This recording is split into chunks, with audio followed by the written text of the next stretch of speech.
Part 76. Infinity Throne. Author, by Yi Shueshi. Chapter 756. The battlefield in the sky belongs to Gilgamesh and Uruk. The battlefield of heroic spirits belongs to Yilin and Miriam. Before jumping off the city wall, Miriam suddenly remembered something. Half of her leg was stuck in the city wall.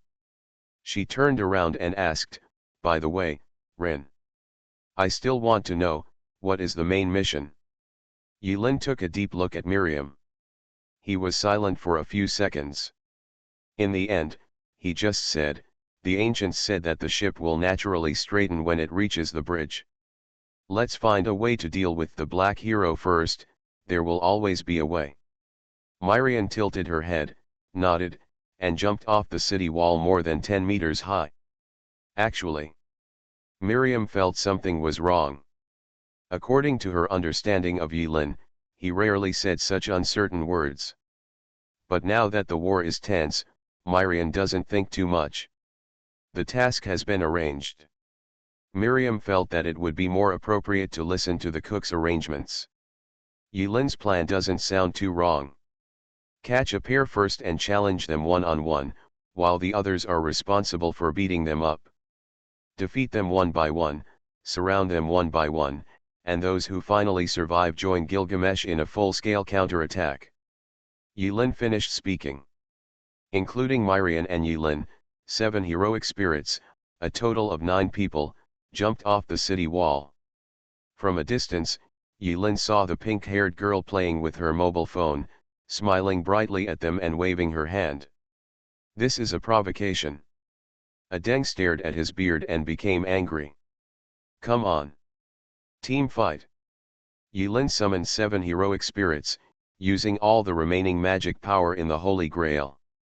Furthermore, their respective command spells have been returned to the heroic spirits, and Yilin has no additional magic power consumption. Among them, the 3 mother spirits, Nai Hongxiu, Gaige Kinmei, and Bai Xiaoi, came under the influence of the power of the Holy Grail for the first time. This was equivalent to dividing a part of Yilin's ability and adding it. Amplify, amplify. Yilin's spirit-possessed weapon ability was only slightly weakened, but what she got in exchange was 3 right-hand assistants. This deal, no matter how you think about it, is worth it. You 3, please be safe and don't be too wild. Yilin warned the 3 mother spirits. The 3 mother spirits agreed respectively. But there was a blazing fire in their eyes, and it seemed that it was rare to show their strength in this manner. The 3 of them worked hard to perform well. Although Yilin was worried, she couldn't worry about anyone in the current situation. Far away, a bolt of dark lightning spanned most of the battlefield and struck suddenly. It's Zhao Zilong. Miriam's hair trembled, her sword vibrated, the ground shook, and she charged out with her sword. Boom! The 2 figures collided fiercely 100 meters away, and the clash of guns and swords produced dazzling sparks in the dark night. The other people behind them could no longer see the 2 figures clearly after a moment. They could only barely make out that 2 shadows intertwined quickly, and countless sparks flickered and splashed in a space of hundreds of meters. After a few breaths, the scope of the fight between the 2 gradually moved away. Act as planned. Yilin glanced in the direction where Miriam and Zhao Zilong were fighting, her worry flashed away. Zhao Zilong's power is self-evident. In a head-on duel without stabbing someone in the back, Yilin was not sure of winning against Zhao Zilong. A legendary ancient military general who can be called the god of guns. He can block bullets with his gun and is immune to all negative conditions. He also has the mobility and breakthrough capabilities that a gun knight should have. Such an opponent, Yilin, on one side, except for Hermelos and Miriam, if anyone else faced each other, it was very likely that countless gun holes would be poked out in one encounter. Spread out. Homeros nodded, remained silent, and accelerated forward. He cast a cold look at the first emperor from afar, and his voice rang out from the ground, "What a tyrant who subjugated his country." When the first emperor heard this, It was okay. Everyone else could bear the taunting, but the first emperor couldn't bear it. He shouted angrily, drove the bronze horse chariot with a fight sound, and killed Homeros. Homeros was worthy of being a great knight who had been on the battlefield. With his taunting skills fully equipped, he could pull the first emperor away with just one sentence. The two heroic spirits continued to approach. The first emperor and Zhao Zilong left one after another, and the remaining three looked at each other, seeming to understand something. They were alert, and the two parties continued to approach and launched a charge.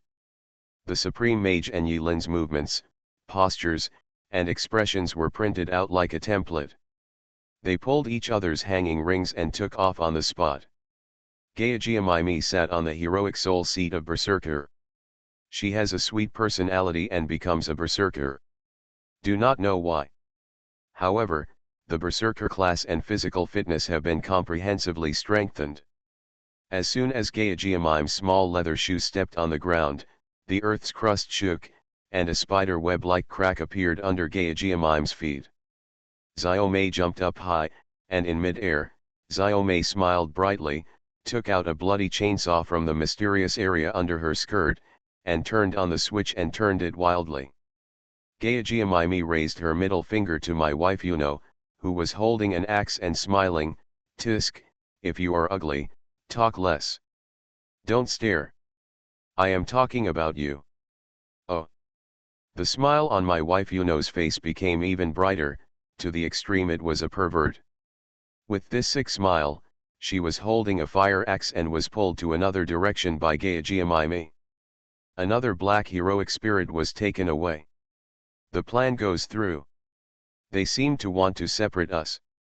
The ragged paladin Roland suddenly stopped and smiled helplessly at Nikola Tesla beside him. If I guessed correctly, their goal should be. But he hasn't finished his sentence yet. Nikola Tesla was about to express his unwavering devotion to Paladin Roland when a circle suddenly appeared under his feet. Nikola Tesla made a sound, fell freely on the spot, and disappeared from the side of Paladin Roland. Farmer. The Supreme Mage pinched his orchid fingers and made a mysterious gesture of Taoism. He sat cross-legged in the air and smiled at Yilin, "We are all your misses. Even if we are dead, in the real world, we are still alive. It's a hazy nightmare that I can recall after waking up. You don't need to grieve for us. No matter how desperate the situation is, my dear friend, please don't forget to remember to have hope." Finish this sentence. Without waiting for the surprised Yilin to respond, the Supreme Mage waved his hand, pulled out a teleportation circle, and left in front of Yilin. Yilin was silent. Adeng patted Yilin's shoulder gently, and Yilin raised her head again, her expression calm again. "Your target is indeed me." Paladin Roland slowly pulled out the holy sword Durandal from the scabbard on his waist. His movements were very slow, very slow, very slow. He seemed to cherish the tranquility of drawing his sword at this moment. "It's good to know." Yilin floated in the sky and spread her hands. A circular and a square array of light were spread out in Yilin's hands. The circular light array is full of the mystery of crystal pattern magic, while the square light array hides the infinite rules of magic. Adeng was behind Yilin, stroking his beard and feeling relieved. Even if, no matter which world we are in, no matter what time and space it is, his most proud disciple never stopped acquiring knowledge and pursuing the true meaning of knowledge. "You are my best disciple." Adeng turned his hands, holding an engineer's staff in his left hand and a metal wrench in his right hand. On the sidelines, Ruth had long felt that something was wrong with Adeng's painting style. "What does it mean for you to be wearing a wizard costume and swinging a wrench? Where on earth did my Captain Rin know these weirdos?" But when Ruth thought about it carefully, Yilin went even further in the Caribbean, bringing with her a show-off native dog. Thinking about it this way, she felt that this was the proper style of painting around Yilin. "Way." Yilin pointed at Roland, and Ruth, Adeng, Bai Xiaoi, and Nai Hongxiu immediately surrounded the paladin Roland. Yulin herself was high in the air and carried out aerial strikes, leaving Roland with no other escape route except to escape to the ground. Among the 5 people who attacked Paladin Roland, Aden was a cavalryman, Bai Xiaoi was an assassin, Nai Hongxia was a spearman, and Ruth was an archer. Paladin Roland faced the siege, but he still looked calm, with a peach blossom face, warm, which made people feel like spring breeze. It was as if Roland didn't pay attention to the attack by Yulin and the 5 others. Roland has left various legends in history. But the Roland in these legends is still a human after all. But now Roland is a heroic spirit. Roland is a true heroic spirit. The Holy Grail will grant all kinds of outrageous enhancements based on the heroic spirit's deeds during its lifetime. Yulin was not sure how powerful the Roland that Yulin would face would be strengthened by Cecilia's Holy Grail. Surrounding and beating is the safest method. Sorry, I know it's not kind, but I just want to win, Yulin said to Roland. Paladin Roland shook his head, not angry, but still smiling. No problem, the way of a knight is to be strict with yourself and be lenient to others. That's good. Let's stop being polite and beat him to death. Yulin nodded. Since Roland didn't mind, he pointed at Roland and greeted the others. Roland drew his sword. The knights of that era seemed to wear swords in the same style, taking into account both gorgeous style and practicality. When Paladin Roland holds the sword, he feels like an indestructible fortress. He simply stood there, with one person and one sword, seemingly able to withstand thousands of troops. Yulin suddenly moved. He clapped his hands in front of him, and 2 colored rays of light were rounded and drawn in Yulin's palms. A strange-shaped lightning instantly formed in Yulin's palms. Yulin flicked his hand, and mixed-colored lightning struck Roland head-on from mid-air. Roland did not change his posture and did not even raise his head, but he seemed to have eyes on his forehead. He took a step to the left and easily avoided Yulin's temptation. Everyone, stop holding back. Don't look at it. Bai Xiaoi usually only uses it to insert eyes and use it as a vase to beautify the eyes. But during her lifetime, she was once the proud disciple of a legendary ghost hunter and killed countless ghosts. As the saying goes, an expert can tell whether something is there or not as soon as he takes action. Bai Xiaoi's eyes narrowed, he gritted his teeth, put his hand on his waist and wrapped it around the knife. The point is, breathe. Bai Xiaoi's breathing rhythm suddenly changed, sometimes fast and sometimes slow, sometimes short and sometimes long, with a strange rhythm. Breath of mist one type? Kirigakuer. The next moment, Bai Xiaoi strangely exhaled a long stream of white mist. White mist spread around, completely hiding Bai Xiaoi's figure. Footsteps, smell, breathing, heartbeat, everything is in the fog, invisible.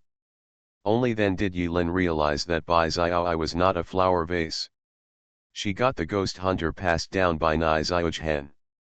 If she hadn't been bodiless, she might have taken out a knife in a minute and killed monsters faster than Yulin. After Bai Xiaoi took action, Ruth was not idle either. She began to walk quickly around Roland, her finger on the trigger, looking for Roland's flaws. Aden was even more unkind. He banged the wrench on his foot.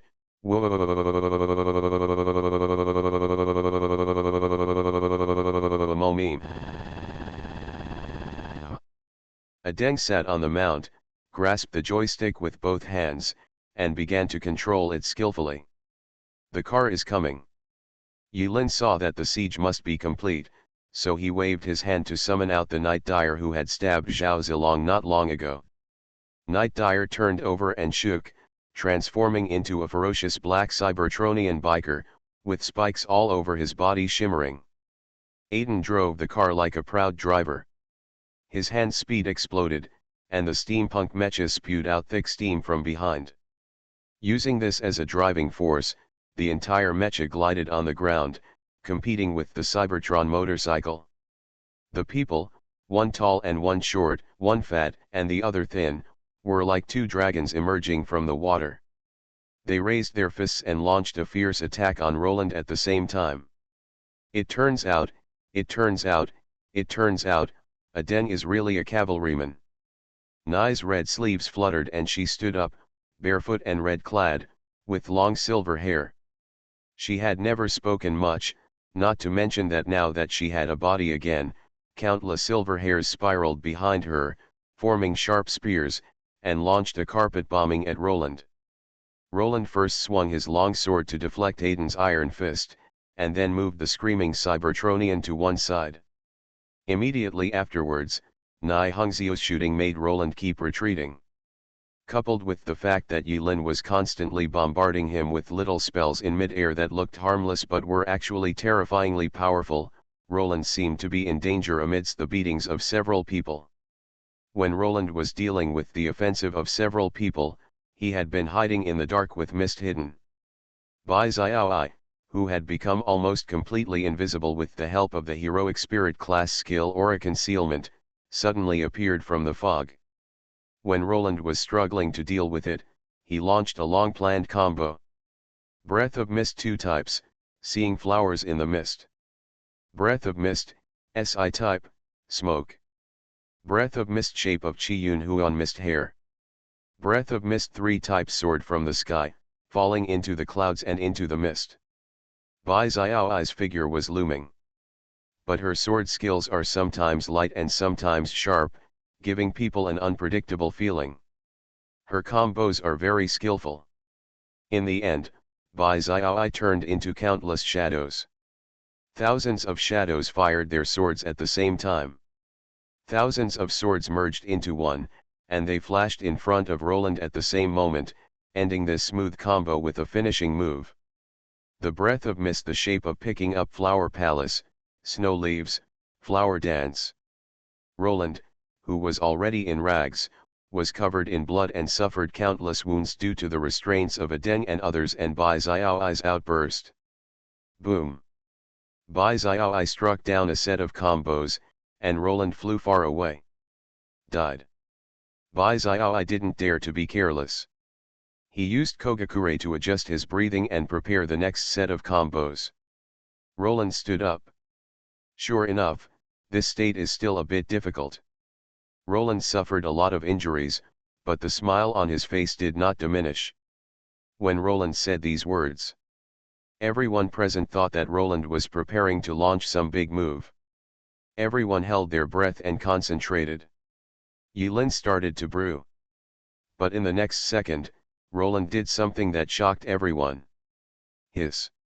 Roland trembled all over and burst into tears. Grass. Adeng and Yulin blurted out in unison. As expected of a master and a disciple, their thoughts are surprisingly the same at this moment. Roland was completely naked, well, a little bit naked to be precise. All that was left of his body was a rag in the shape of his pants, pocketed between his legs. It seems that in order to become stronger, Paladin Roland has not completely abandoned his sense of shame. Abandon the confusion of your five senses and use your skin to feel everything around you. Roland smiled and closed his eyes. He held the holy sword Durandal tightly, towering like a mountain. Pain. Yulin released the instant disaster haunting at Roland, preparing for a wave of control. But suddenly, Roland, who had his eyes closed, swung his sword in Yulin's direction and in the air at the moment Yulin said the word pain. The seemingly ordinary sword seemed to cut something in the air, making the disaster-ridden disappear invisible. Yulin's eyes narrowed. His invincible control skills seemed to be of no benefit to the heroic spirits. This holy night Roland actually cut off the invisible and traceless skill power. Roland, the streaking knight, couldn't open his eyes. He seemed to understand Yulin's doubts and explained with a smile. My sword has an alias, the indestructible Holy One. It can cut through all tangible and intangible things. When I enter the state of forgetfulness, I will cut off all incoming enemies and will no longer show any mercy. If I accidentally hack you to death in this state, I'm sorry. I will give you a good burial, with the courtesy of a knight. Roland, the streaking knight, had his eyes closed and a smile on his face, as if he were an awesome pervert. Infinity Throne. Author, by Yi Shueshi. Chapter 757. 5,000 years ago, humanity lost the sky for the first time. In front of the city of Uruk, 623 fresh corpses were piled up. Each of them, whether in the second before they were alive or after their death, held their weapons tightly, used their last breath and their last bit of strength to fight to the death of any inhuman monster in front of them, and died together. So they ended up smiling. The destination of a warrior is on the battlefield. The song ignited by blood and fire is the best farewell song for soldiers. The corpse of a foreigner is the best coffin for a warrior. Gilgamesh looked at the Uruk soldiers who once loved this world, dying on the battlefield, with an unusually calm expression. Yes. This is a war destined to fail. He has seen the end of this war. But so what? Countless aliens were flapping their wings or flying in the sky in other ways, with ferocious faces and bloodthirsty eyes. Crash dash. The sound of countless flapping wings replaced the sound of wind and the previous songs in Uruk, lingering around Gilgamesh. Ground. Several heroic spirits were fighting bloody battles and struggling. A boring fight. Gilgamesh was condescending and made a fair evaluation of the war between the heroic spirits. He raised his head again, golden flames burning in his pupils. People of Uruk, people of 11, I am deeply proud of you. I am extremely proud to be the fifth king of Uruk. Seal of divine power. Gilgamesh's whole body was lit with golden fireworks, like a god of war, fighting against millions of strange beasts in the sky alone. Bring it on. Bring it on. Bring it on. Boom. 360 divine power seals were launched simultaneously. Every divine seal is forged by Gilgamesh himself. It has the mark of Gilgamesh on it. Even if there are no living soldiers in the city of Uruk, even if only Gilgamesh is left alive in the entire city of Uruk, this city is alive, and together with Gilgamesh, this city will witness the dawn. Tear apart the darkness. 360 barrel-thick bombardments penetrated the dark sky composed of millions of strange beasts. The bright moonlight condensed into beams through the large hole and fell on the land of the Tiangong. This scene is as sad as snow and as beautiful as picturesque, but the tragedy in it is only Gilgamesh who can taste it alone at this moment. Behind the millions of strange beasts, there are four particularly huge shadows. One of them was a strange beast made up of piles of deformed pieces of meat, exuding a strange green aura. The second one is a huge red eyeball floating behind the army of alien beasts. The third one is a giant dragon made entirely of bones. When the bone dragon spreads its wings, the wind roars and shadows dominate the world. The two empty eye sockets flashing with green phosphorescence watch all this indifferently. The fourth one is a metal armor tens of meters high. Under the feet of the armor, there is a piece of steel ruins. The steel ruins are composed of countless broken weapons. There seems to be some kind of magnetism that attracts the fragmented weapons together to form the design is like a spaceship. Millions of aliens of different styles, driven by the four leaders, rushed toward Gilgamesh crazily. That moment. In this sky, it seemed like there was a sudden downpour of black rain. Looking from a distance, a dark shadow is pressing down on the sky. In front of millions of strange beasts, Gilgamesh's size was so small that it was not worth mentioning. He is like a lone boat in the tsunami at this moment. Like a drop of dew in the vast mountain fire. Faced with all this, Gilgamesh sneered. Enkidu appears behind Gilgamesh. Enkidu whispered, "Gil," the man said, "he would bring victory." "Het. I'll just wait and see, okay." The next second, the herd of beasts completely submerged the tiny Gilgamesh in the sky. Movement in the sky. It did not affect the heroic spirits. To them, it seems that what the world becomes has nothing to do with them. Everything about them revolves around the Holy Grail. The place where Myrian and Zhao Zilong fought. You can't beat me. Zhao Zilong swung his horn spear and easily pierced Myrian's armor, leaving bloody holes on her body. History repeated itself. Even after eating enough meat and getting a temporary buff boost, Miriam still couldn't defeat Zhao Zilong.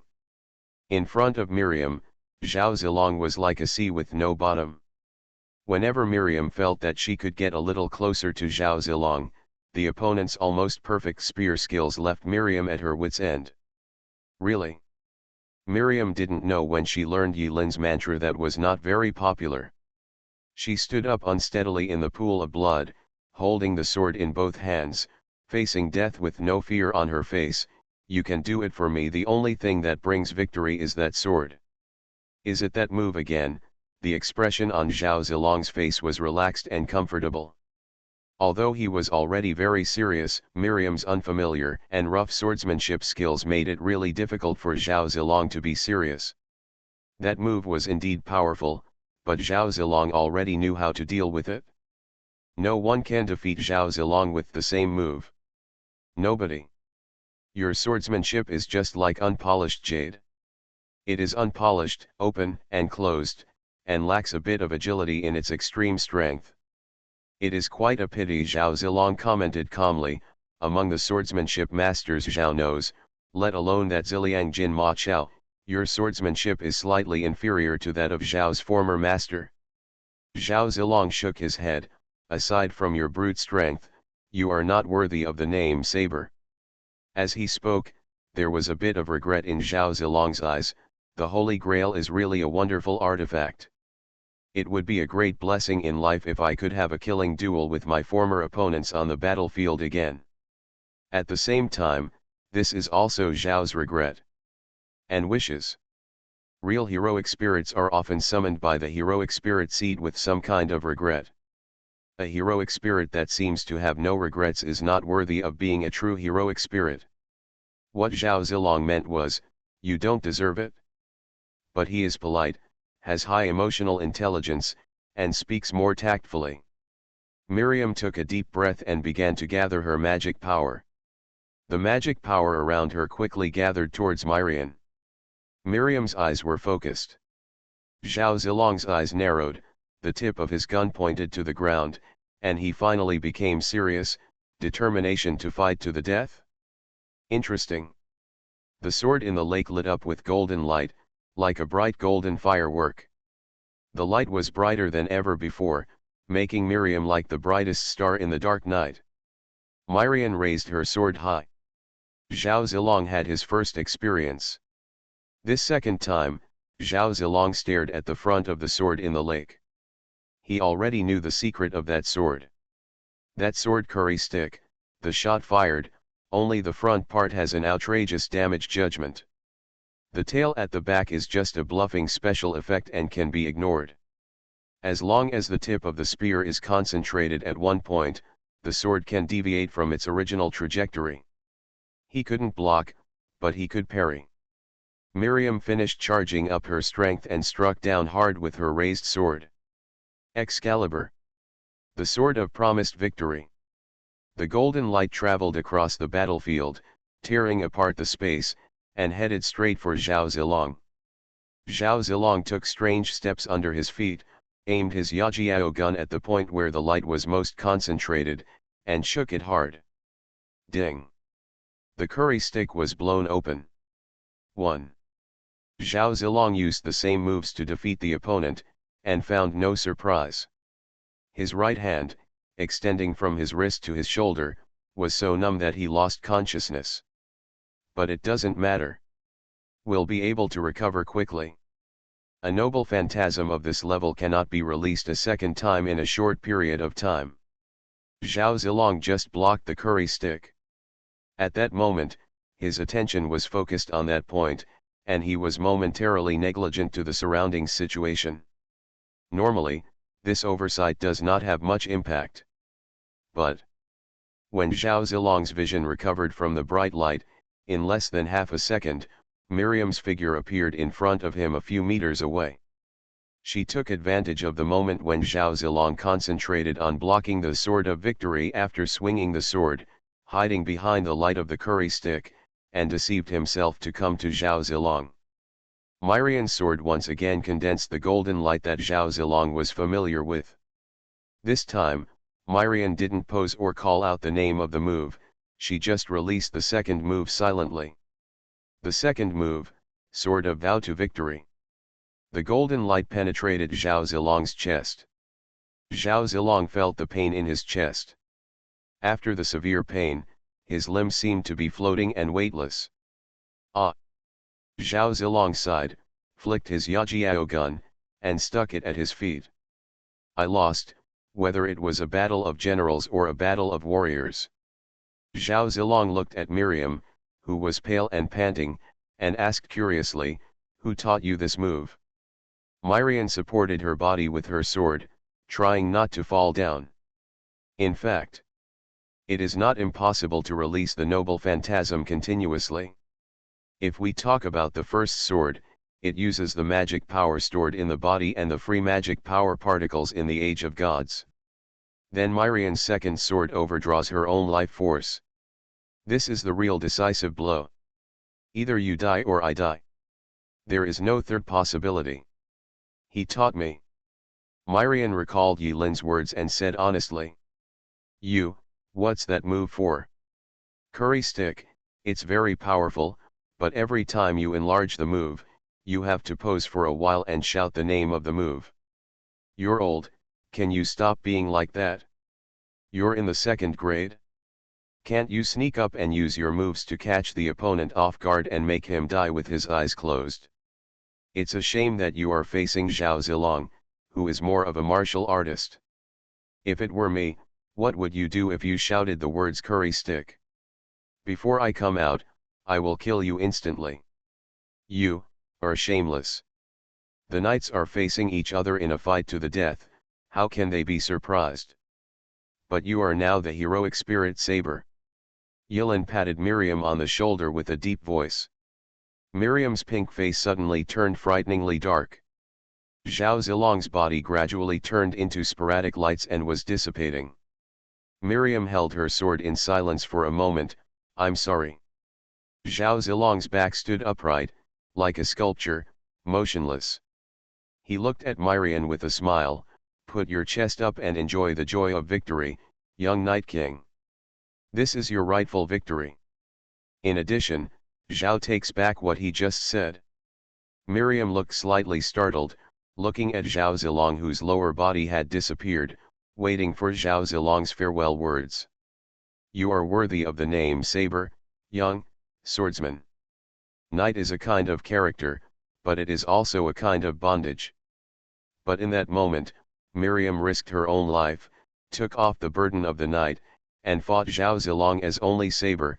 She surpassed herself. Finished. Zhao Zilong disappeared. He left no trace. It's like it never appeared. Zhao Zilong is a super general with a perfect hexagon and no dead ends. In the circle of apostles, Miriam is also a polygonal warrior. The only thing she lost to Zhao Zilong was that the area of the polygon was a little smaller. When Zhao Zilong blocked the first sword, his right arm trembled slightly. Miriam noticed this when he failed for the first time. This is the only moment where a flaw appears in the hexagonal perfect military commander. Myrian seized this opportunity, overdrawn her life force, and swung the second sword. So, Miriam won. Zhao Zilong obviously knew where he lost, so he said that this was Miriam's honest and fair victory. Only when Miriam no longer shouldered the weight of knightly character and faced off against Zhao Zilong were the two of them on the same starting line. So far, Miriam is no longer a knight who bears the title of King of Knights, but a saber who simply fights on the battlefield. Moments after Zhao Zilong disappeared, Miriam's legs weakened and she almost fell down. But she gritted her teeth and held on. She looked at the sky, where bursts of golden light were drowned by black shadows. The corpses of the strange beasts turned into rain of blood and minced meat, falling down. In front of me is a tragic doomsday scene. It's not over yet. Myrian walked towards other battlefields step by step with heavy steps. Right now. Far away. A thin figure walked towards Myrian. There was no living thing around that figure. Only him. In this situation, the figure was like a lonely soul in the dark night, which seemed a bit strange. Myrian raised her sword and prepared to strike. But when the figure approached, Myrian looked at him in surprise. Is Koto mine fair? It seemed so miserable for Koto mine koi at this moment. Covered in blood. On his neck, a circle of fine stitches circled around his neck. His eye sockets were empty, and someone had gouged out his eyes. I'm sorry to meet you at such an untimely occasion, in such an embarrassing situation, and in such a desolate posture. Koto mine, who had lost his eyesight, knelt down on one knee in front of Miriam. When he raised his head, a smile appeared on his face that made Miriam feel extremely unfamiliar. First time we meet, my king. Roland ran away naked. The majestic paladin was actually shirtless and only wearing a pair of tattered underpants. But what makes people very angry is that Roland actually became stronger with such a shameful gesture. Roland held the holy sword, indestructible holy Durandal, closed his eyes, and easily shuttled through the attacks. In this scene, Roland's figure has the charm of passing among thousands of flowers without a single leaf touching him, elegant, calm and abnormal. Are you going to use a big move? Yilin gritted his teeth. Although his magic power is abundant, it is not endless. Yilin cannot spend most of her magic power on Roland. At this time, the aerial battlefield has undergone tremendous changes. There were bursts of explosions. The only, last bit of golden light in the sky was drowned by darkness. 4 huge shadows still covered the night sky. Uruk fell into deep despair. Just as Gilgamesh predicted, in the face of this overwhelming alien invasion, no one can see hope, including Yilin. However, it's not time to give up yet. Adeng frowned and was about to say something. Bai Xiaoi emerged from the thick fog, and his voice rang in Yilin's ears, Master, you go to support other battlefields first. You. Yilin looked at Bai Xiaoi with a hint of surprise in her eyes. Bai Xiaoi giggled, my mother and I have a combined treasure move. It's too powerful, so I'm afraid it will scare you. Small-scale moves can't hurt that pervert, so leave this to my mother and me. You guys go first, let's go, after we, mother and daughter, work together to deal with this pervert, we will come and join you, master. Nai Hongxiu was in the distance, constantly condensing her silver hair into a spear, and stabbing Roland to death. But when Yilin looked at Nai Hongxiu's eyes were cold, and she looked back and nodded, as if she had the same idea. Yilin was always paying attention to the sky and other battlefields. After pondering for a moment, he nodded. Okay, then I'll leave it to you. After that, Yilin drew a circle and disappeared in front of Roland with Adeng and Ruth. Roland finally opened his eyes. He looked at Bai Xiaoi and Nai Hongxiu who were staying here, and murmured to himself, to be honest, I really envy him. Without further ado, Bai Xiaoi and Nai Hongxiu, one behind the other, blocked Roland's retreat. At the same time, Nai Hongxiu and Bai Xiaoi's eyes became as red as blood, and their white fangs protruded from the corners of their mouths. There was a ferocious ghost horn on their left and right foreheads, which pierced their scalps and grew. Come out. They turned into ghosts. The experience of Gui Wuxian was the most painful memory deep in their hearts. They don't even want to recall every detail of when they became ghosts. They also didn't want Yilin to see their ugly appearance when they turned into ghosts. But at this moment, Bai Xiaoi and Nai Hongxiu, for the sake of Yilin, for victory, and to beat the pervert Roland to death, they would rather touch that painful memory again. Become a ghost. In Roland's surprised eyes, the mother and daughter who turned into ghosts flew into the air at the same time, holding their hands tightly together. In the blink of an eye, the scenery in front of Roland changed. Thick and lingering fog. Eerie mountain. Dense forest. A huge blood moon appeared strangely in the sky, as close as if it was hanging above several people's heads. The concave hills on the moon were clearly visible. The blood moon is in the sky. This is the tragic memory and mental landscape shared by Bai Xiaoi and Nai Hongxiu. This is an inherent barrier. After being surprised, Roland stared at the unfamiliar scenery in front of him and sighed. You are listening to Novels at Bless Up channel. Wish you happiness and luck. Please subscribe to receive new novels. How do you feel about this novel? Please like and leave a comment. Infinity Throne. Author, Bai Xueshi. Chapter 758. A corner of the battlefield. Homeros, the great knight of the country, the dream lover of thousands of young women, the iceberg god, and the peerless swordsman, is in a fierce battle with the first emperor from the east. All around the two of them, bottomless ravines crisscross the area. I don't know whether it was the sword of Hermelos or the sword of the first emperor that was left behind. The two fought for a while, but neither suffered much damage. It was purely a trial period. The changes in the air battle situation did not affect the two of them. In their eyes, there is only each other. Although the first emperor was arrogant, he had to admit that the opponent's strength far exceeded any of his former military commanders. Homeros's cloak fluttered, and his blonde hair fluttered. He stared at the first emperor on the chariot with his cold eyes, and spoke slowly, I was asked to bring you a message. This tone made the first emperor very unhappy. He slowly accepted the fact of his death.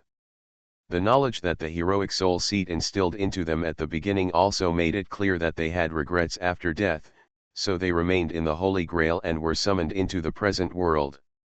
The first emperor once had a dream of an eternity, and his dream was immortality.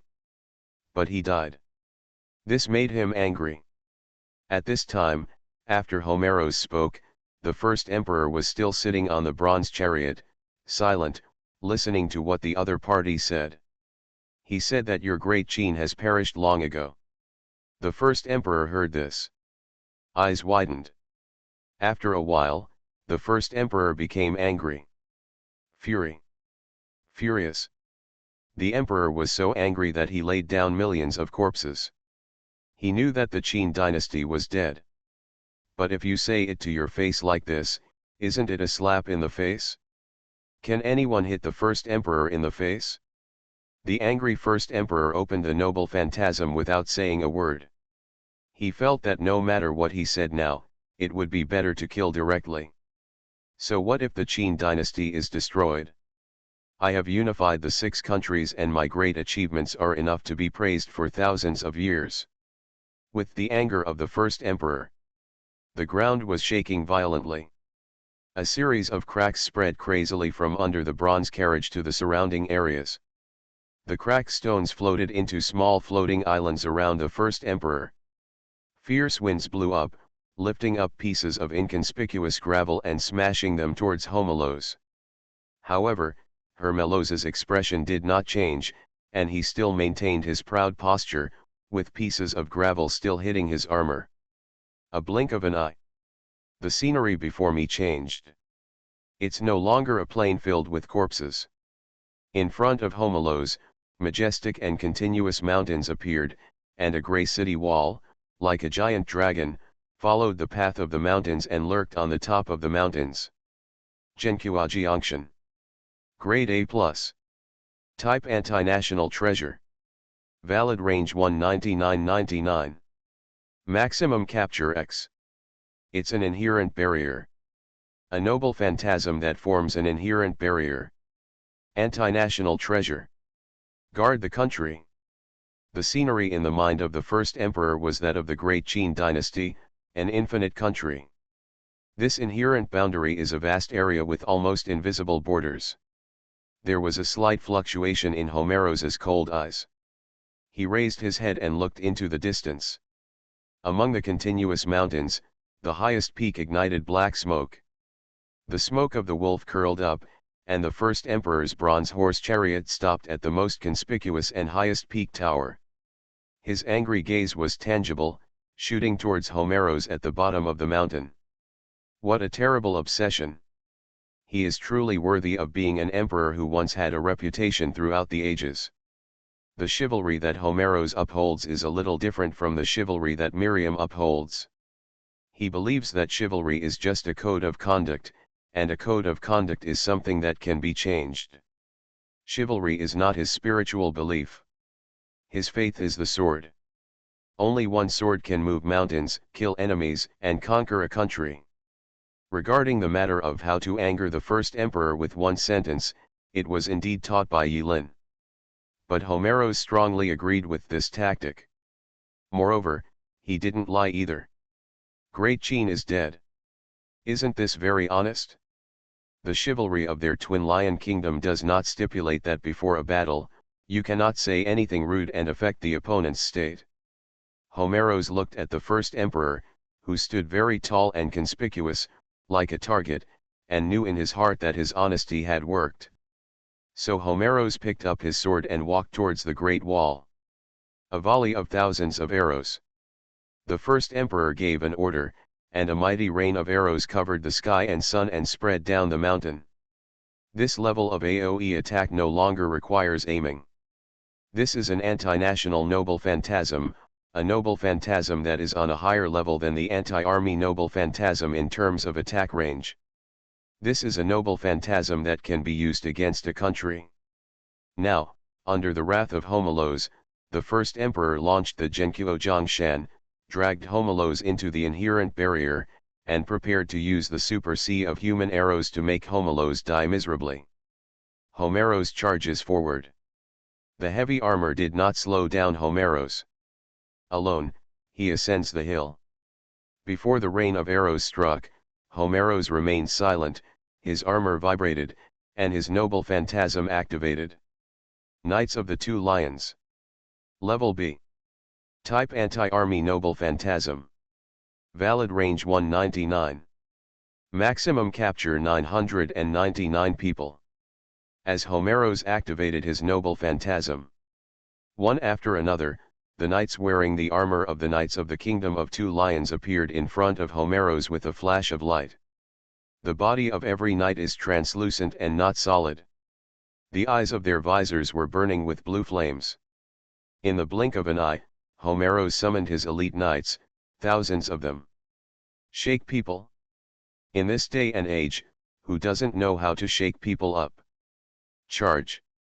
Homeros waved his long sword and charged towards the country and the Great Wall. The knights raised their shields at a 45-degree angle to block the rain of arrows, and charged forward fearlessly. After they came out, there was no eye contact between the knights and Homeros, no reminiscence, no emotion. Their will, their spirit, became the noble phantasm of Hermelos and came to this world. But they are also shaking people. As Homeros is a saber class, and the first emperor of the rider class, the difference in the level of the noble phantasms is too big.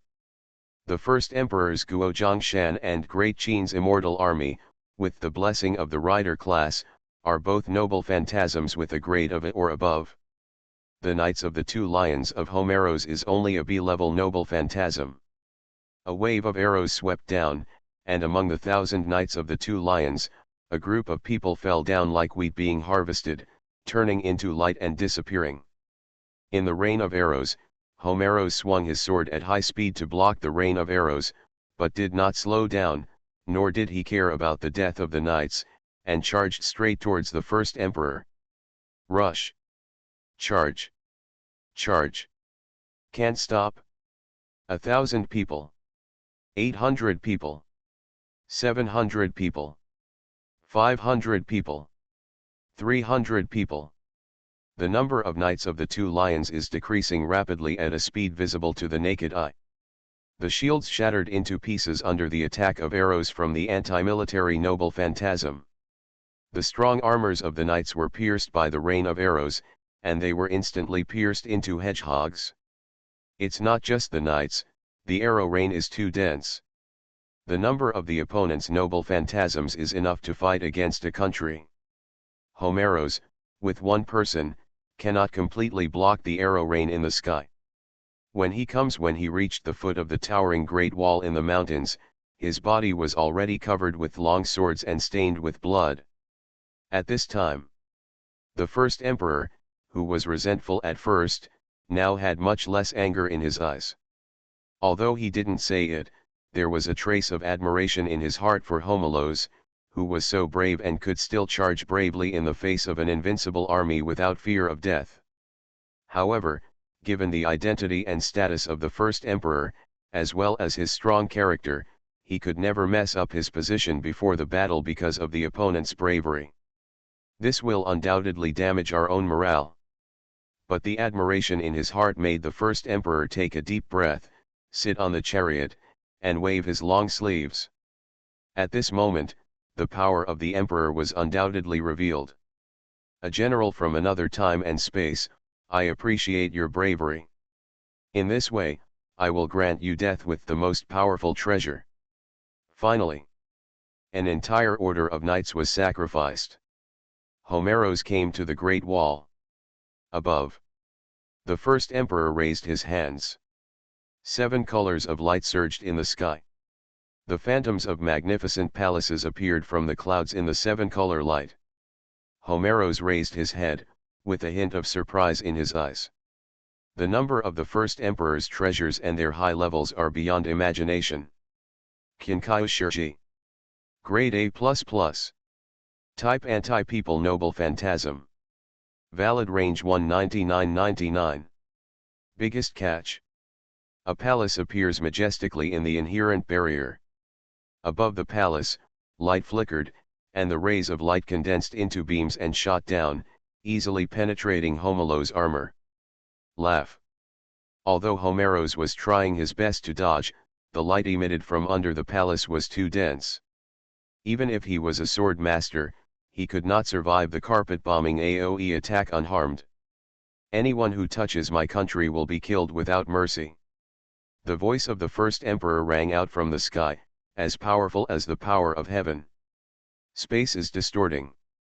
At this moment, Homeros could hear no other sound except the voice of the first emperor. The golden beam completely submerged Homelos. Everything is settled. The first emperor waved his hand and stopped the noble phantasm bombing. During the 3-minute bombing, no one could clearly see what was happening to Homelos. But the first emperor believed that no one could withstand an attack of this level. Nobody. The first emperor drove his chariot with bronze horses and came to Homeros.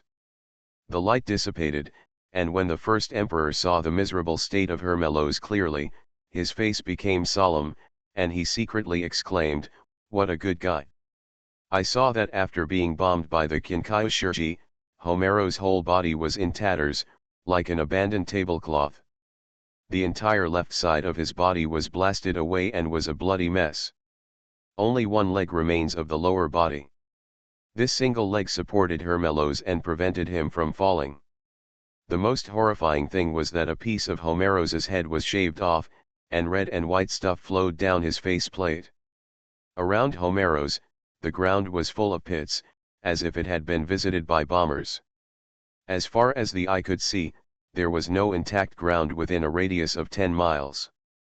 Even a heroic spirit would never be able to make a comeback under such circumstances. This is the price for disobeying the ninth Supreme Being. The first emperor came not far from Homeros and said coldly. Homeros dragged the broken body and raised his head vigorously. Ah! He let out a long breath. It feels like he exhaled this breath and exhausted the remaining strength. Still alive. The first emperor was surprised by this. He slowly drew out the wind sword from his waist and prepared to chop off the enemy general's head. According to past customs, the braver the enemy general's head, the more valuable it was to hang it in front of the gate of Xianyang City for public display. It's a pity that the Qin dynasty is gone, the country is gone, and the first emperor only retained this habit. In addition, he now doesn't have a strong force around him. He can only do things like beheading by himself. Homeros opened his eyes, calm and calm. He looked at the first emperor. At this moment, Hermelos had no breath and his heartbeat stopped, like a dead man. But it was Homeros, who looked like a dead man, who raised his sword with his only remaining hand. The first emperor held the windless sword in his hand. He was shocked when he looked at Hermelos, who was holding the sword. However, facing a dying man, he still stepped forward. The arrogant first emperor walked and said, "Your soldiers are reduced to ashes, and your broken bodies are dying. There is no way to recover. No." The iceberg god Hermelos showed a rare smile on his lips and said softly, "I still have one last sword, a sword that is enough to kill you." Inside the armor, 3 command spells burned simultaneously on the back of Homeros' hand. The last magic breath injected new vitality into the dying Homeros. After saying that, Homeros swept with his sword. Sword Master Realm, Emperor's Fall. Level CX. Type Special Attack Noble Phantasm. Effective range 1-3. Maximum catch 1 person. Homeros had a deed of killing the emperor in the Kingdom of 2 Lions. This deed, strengthened by the heroic spirit seed, became a noble phantasm. An ordinary treasure. When facing non-emperor targets, this move can only exert the combat effectiveness of a C-level noble phantasm. What is a special attack weapon? A noble phantasm that can exert X combat power in specific scenes, special opportunities, and when facing specific targets. X level does not literally mean maximum, but immeasurable. An X-level noble phantasm, its power is immeasurable. And the last sword that Homeros wielded with his last strength was the anti-emperor noble phantasm. This is a treasure for emperors. The brilliance of this sword has become the noble phantasm itself. From the very beginning, when Homeros felt the imperial aura of the first emperor, he knew that his mission here was for this moment. His hard work, his flawless, everything about him exists only for this moment. How to kill the emperor, Hermelos was very familiar with it. He had killed. So, there was this sword. When targeting the emperor, this sword will have a one-hit kill effect. Homeros' sword was originally raised very slowly, but when it was raised to his waist, it shook slightly and fell back to its original position. The first emperor was very surprised. He felt a chill on his neck, but the opponent had already dropped his sword. The first emperor didn't react until warm blood flowed from his neck. It turns out, it wasn't that the sword fell in advance, but that the speed of the sword was so fast that it could not be captured by the naked eye. The first emperor could not see the trajectory of the sword at all. The country, the majestic mountains, the Great Wall, all kinds of mental landscapes are shaking wildly and breaking into pieces. Before the eyes of the first emperor, the country collapsed and everything withered. He let out a long sigh and slowly sheathed the windless sword. The first emperor closed his eyes. Come on. Come on. Come on. The eternal spring and autumn, the eternal inheritance, after all it is just a big dream. At this moment, the first emperor accepted his death and his failure. Everything about his life flashed through his mind. I traveled all over the rivers, and the Qin cavalry was invincible. I wiped out the 6 kingdoms, unified the sea, fought against the Xiongnu, established water conservancy, and unified weights and measures. The people lived and worked in peace and contentment, and the foreign enemies were frightened by the news. I was unparalleled in the world. In my lifetime, there were thousands of dead souls under my command, but I am still alive. You have to be honest, even if you die, you will have no regrets. At the end of his life, the first emperor recalled his life. He smiled. In his last life, before he died, he was depressed and anxious. This time, he was finally able to face death without fear. No regrets in dying. Before and after death, throughout your life, let others comment. Whatever. Whatever. Whatever. I am the Emperor of the Ages. After saying that, the head of the first emperor fell from his neck. The inherent barrier is collapsing. After Homeros swung the sword, he lowered his head helplessly. Another part of the battlefield. The place is littered with corpses. Weapons that no one cares about are stuck in the blood-red soil. Gyajiamimi and my wife Yuno are fighting fiercely here. If there were any bystanders, this scene would be very inconsistent. Two well-behaved young girls wearing student uniforms were like fighters in a primitive arena, fighting crazily in the most primitive way. The uniforms worn by both of them were in tatters, with holes showing flesh and blood. In some places, it was even torn into strips of cloth, stained with blood, giving it a unique flavor. Gyajiamimi wielded an exaggerated electric saw. As the electric saw violently operated, blood foam would appear from time to time. In the gaps between the saw teeth, under the action of centrifugal force, it would be thrown onto Gyajiamimi's face. There were several wounds on her chest, shoulders, and back that were as deep as the bones, and they were bloody. But Gyajiamimi seemed to be unaware of the pain and could still move freely. This pervert is in trouble. Gyajimimi bit her nails, her eyes gradually became filled with an ominous black mist, and after being unable to attack for a long time, she began to feel anxious. Gyajiamimi's fighting prowess has always been a mystery. Even Yilin didn't know what kind of power was contained in this small and slim body after disguise. Gyajiamimi knocked off my wife Yuno's fire axe as soon as she met her. She thought it was stable. Unexpectedly, my wife Yuno pulled out a broadsword from the ground with her backhand and slashed at Gyajimimi with a cruel smile. At that moment, Gyajiamime realized that she was wrong. The other party's real weapon is not the fire axe, but Yuno herself. Yandere will not die with bare hands. Grade B+. Type Anti-Person Noble Phantasm. Effective range 1. Maximum catch 1 person. This is my wife Yuno's true noble phantasm. In the hands of a sick girl, just picking up anything can give it the effect of a noble phantasm.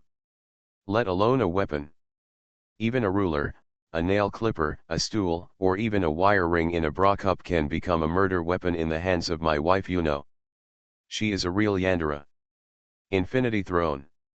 Author, by Yi Shueshi. Chapter 759. Hit and hit. Gyajiamimi felt something was wrong. The number of times she was hit by a knife was obviously more than the number of times the other person was struck by a chainsaw. The other person seems to be sick and crazy. But she was obviously using the minimum price to get the maximum result. Otherwise, Gyajiamimi cut the saw, and my wife Yuno's whole head flew up. Can she predict my actions? Gyajiamimi embarrassedly avoided the opponent's throwing knife and lay half on the ground, panting. This mutual fighting situation has lasted for a full 20 minutes. Both of them had wounds of varying degrees. Blood stained their school uniforms red. My wife, Yuno, lowered her head expressionlessly, opened the flip of the phone, took a look at it, and closed it again. It's a cell phone. During the entire 20 minutes of fighting, my wife Yuno checked her phone 4 times. The first 3 times, Gyajiamimi thought that the other party wanted to use this method to express his contempt and demoralize our side. But now Gyajiamimi realizes something is wrong. It seems that every time my wife Yuno looks at her cell phone, she feels like she has taken some medicine. She swings the knife with a whirring sound, moves seductively, and finally chops into Gyajiamimi's body inexplicably and impartially. Have you finally discovered it? My wife Yuno noticed Gyajiamimi's eyes on the mobile phone she had been holding tightly in her hand.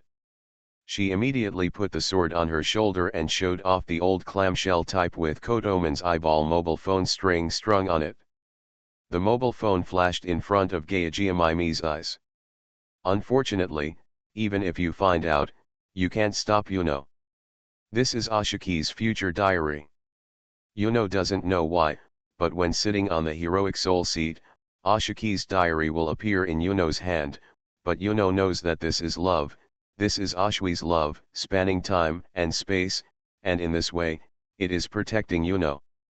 Well, it must be Ashwi's love. Gayajimime stood up and silently turned the electric saw to the highest setting. She could hardly hold it down with her hands, and every time she moved, she felt an earthquake. It was a bit satisfying. Gayajmimi was silent for a moment and tried to ask, "Future diary? Can it predict your future?" No, my wife Yuno squinted her eyes, her bright eyes flashed with an inexplicable look, and her blood-stained face was also stained with 2 wisps of red. My wife Yuno's expression at this moment is like that of a little girl in love, as if she was surprised, happy and at a loss when faced with her lover's sudden confession, "It's your future." I do not believe. Gayajimime held up the chainsaw. But she had just taken a step when Yuno, my wife, looked at her phone and gently took a step to the right. "You're going to fake a frontal assault." Then it suddenly stops and takes off. "Throw the chainsaw in my face." While I'm distracted by the chainsaw. "Take a hatchet from under my skirt and chop my neck."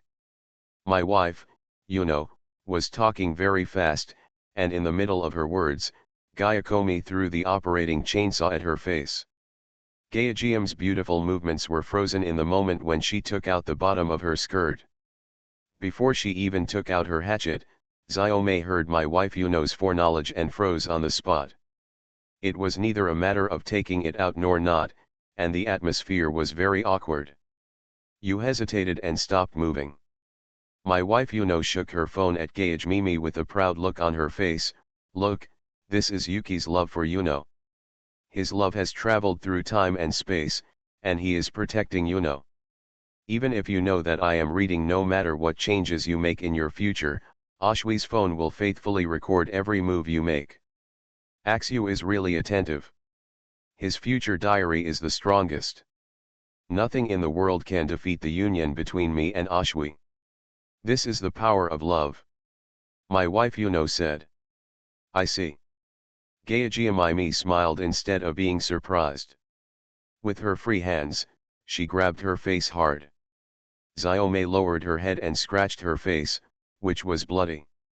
When she raised her head again, the whites of her eyes disappeared and turned completely black. The face covered with blood no longer looked as sweet as it did at the beginning.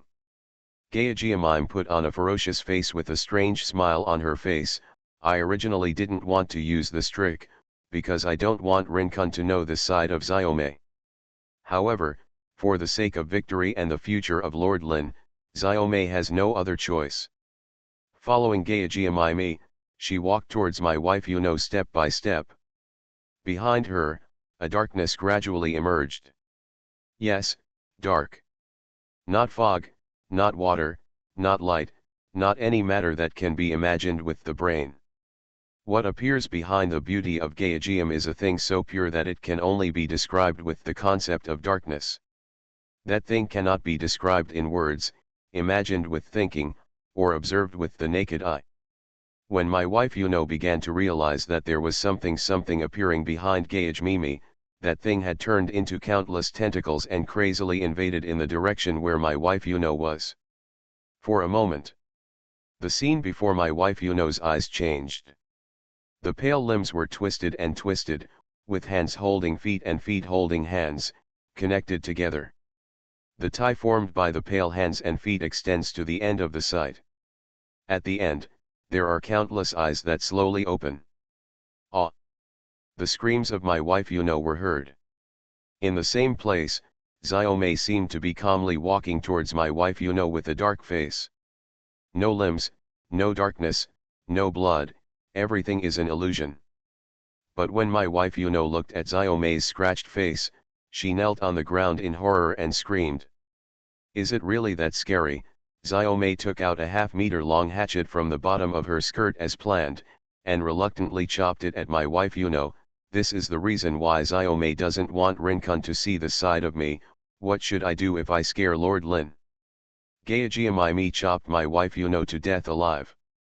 To be on the safe side, Xiaomei carefully dismembered my wife Yuno's body, breaking the body into pieces and arranging them into strange postures. Blood flowed all over the floor. This blood contains the blood of Gaejiami and the blood of my wife Yuno. Xiaomei rubbed the wound on her face, which was burning. Gaejiami hadn't felt this kind of pain for a long time. But if you take a closer look, you can see that the long-lost pain did not make Xiaomei feel uncomfortable. Instead, she clamped her legs in place and twisted around, her face flushed like a flower, a dripping flower. She carefully smoothed the wrinkles on her skirt and murmured to herself, "At this time, if I go to find Mr. Lin, whom I hated, Xiaomei, what are you thinking about?" Gaejiami looked shy and swung the hatchet randomly. Her posture looked like an ignorant girl in love. Xiaomei finished masturbating on the spot. She turned around, holding a hatchet in her left hand and a bloody chainsaw in her right hand, ready to help on other battlefields. "You are wrong. The only thing that can defeat love is love. Xiaomei's love for Mr. Lin is much more than yours." If Mr. Lin knew Xiaomei's thoughts, he would be very happy and excited. Xiaomei shyly covered her warm face and thought happily. Zizi. Just as Gaejiami turned around and took a few steps away. Behind her, the body of my wife Yuno had undergone strange changes. Strange noises appeared on the pieces of minced meat, bones, and internal organs. Immediately afterwards, a strange scene appeared on the pile of corpses placed in strange postures by Xiaomei. The corpse seemed to be repieced by an invisible hand. From a distance, the trajectory of the corpse's splicing completely reversed the process of Xiaomei's stacking, as if time had gone backwards. My wife Yuno stood up again. Not to mention her body, her student uniform was still intact, as if everything just now had never happened. In the blink of an eye, Yuno, the intact wife, appeared behind Gaejiami, picked up a weapon on the battlefield, and cut off Gaejiami's arm. My wife, Yuno, smiled mischievously. Behind Gaejiami, she gently stroked Xiaomei's injured cheek and whispered softly in Xiaomei's ear. "Now let's start, the second program. The end of science is theology." Nikola Tesla stepped on the invisible stairs, climbed up, and stood in mid-air. He used magnetism to levitate himself in mid-air. The Supreme Mage looked at the great scientist who announced his family status not long ago, and frowned. "Are you the legendary Nikola Tesla? You know me." Nikola Tesla came to this strange time and space, and no one knew him. He finally met someone who responded to his name, and he suddenly became interested and ready to start talking. The Supreme Mage said helplessly, "The cover of our high school physics textbook back then was your face." Honored. Nikola Tesla was happy and smiled happily. The Supreme Mage is a bit difficult to start with. After all, those standing opposite him were all great men from the past.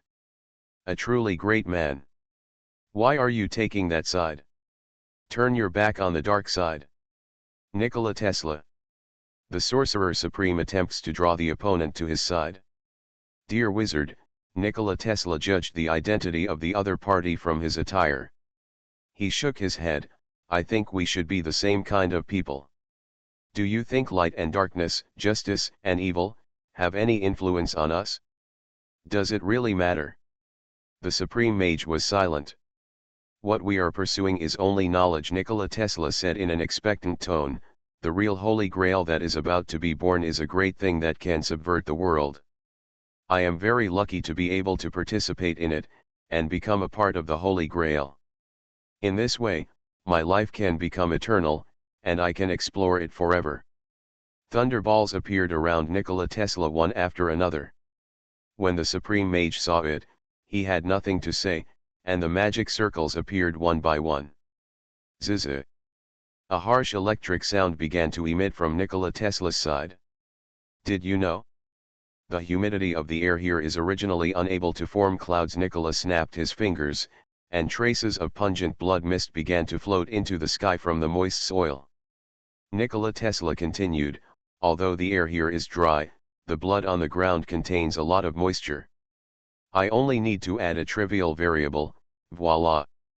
The blood mist quickly condensed in the sky, condensing into a blood cloud. Electric arcs flashed in the blood cloud. This is a thunder cloud? Vast thunder clouds separated the two from the alien battlefield above. Under the control of Nikola Tesla, the bloody thunder cloud condensed at a speed visible to the naked eye. A cloud ball with a diameter of several hundred kilometers and surrounded by white arcs pressed down from the sky. The Supreme Mage calmly drew a circle with his hands, and a huge teleportation array suddenly opened in front of the thunder ball. He skillfully deflected the opponent's attack. This is the most familiar move of the Supreme Mage. No one knows how to draw circles better than him. Nobody. Nice spell. Nikola Tesla gave the Supreme Mage a thumbs up and praised it without hesitation, but then, as the blood on the ground evaporated and the humidity of the air increased, more thunderballs appeared in the sky. Human myth, the coming of thunder. Grade BA++. Type Anti-Fortress Noble Phantasm. Valid range 199.99. Maximum capture X. In front of his eyes, streaks of thunder and lightning, with Tesla Nikola as the center, were flashing and roaring, like a hurricane. The Supreme Mage's expression changed, but he still sat cross-legged in the air, his fingers moving like flying, his hand speed bursting, and circles appeared out of thin air in the space, diverting Nikola Tesla's attacks to other places. One of the two of them attacked, the other received. You came to block and I blocked. This exaggerated spell attack lasted for a full minute. But after a minute, the Supreme Mage's face became increasingly pale, and a lot of cold sweat broke out on his forehead. Coming to this world as a heroic spirit, he is still the same as before, unable to borrow the magic power of the big guys. What he is using now is the magic power in his body. No one knows that in his own legend, he is known as the Kidney Deficiency Master. The magic of the Supreme Mage is quite powerful, but once he loses the support of the big bosses, his magic consumption can only be described as horrible. A single attack will make the Supreme Mage sluggish. Burst. The Supreme Mage had a sullen face and quietly burned a command spell to continue his battery. Nikola Tesla, who was happily firing off thunder and lightning, suddenly realized something was wrong. There seemed to be more and more monster corpses falling to the ground from the sky. Some corpses fell not far from the two of them, with thick black smoke rising from their bodies. Like being electrocuted. After a while, Nikola Tesla stopped attacking and was speechless. Where did you move my thunder and lightning? The Supreme Mage mysteriously raised a finger, pointed at the top of his head, and smiled slightly. Go where they should go. It was affirmed by the Supreme Mage. Nikola Tesla got it?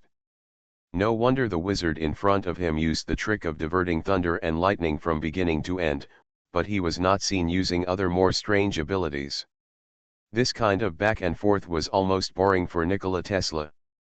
Unexpectedly, the Supreme Mage actually used waste and transferred all his attacks to the alien battlefield above. Nikola Tesla looks like he is attacking the Supreme Mage, but he is actually helping Uruk to clean up the alien beasts invading the world from the sky. After a brief moment of surprise, Nikola Tesla didn't know whether to laugh or cry.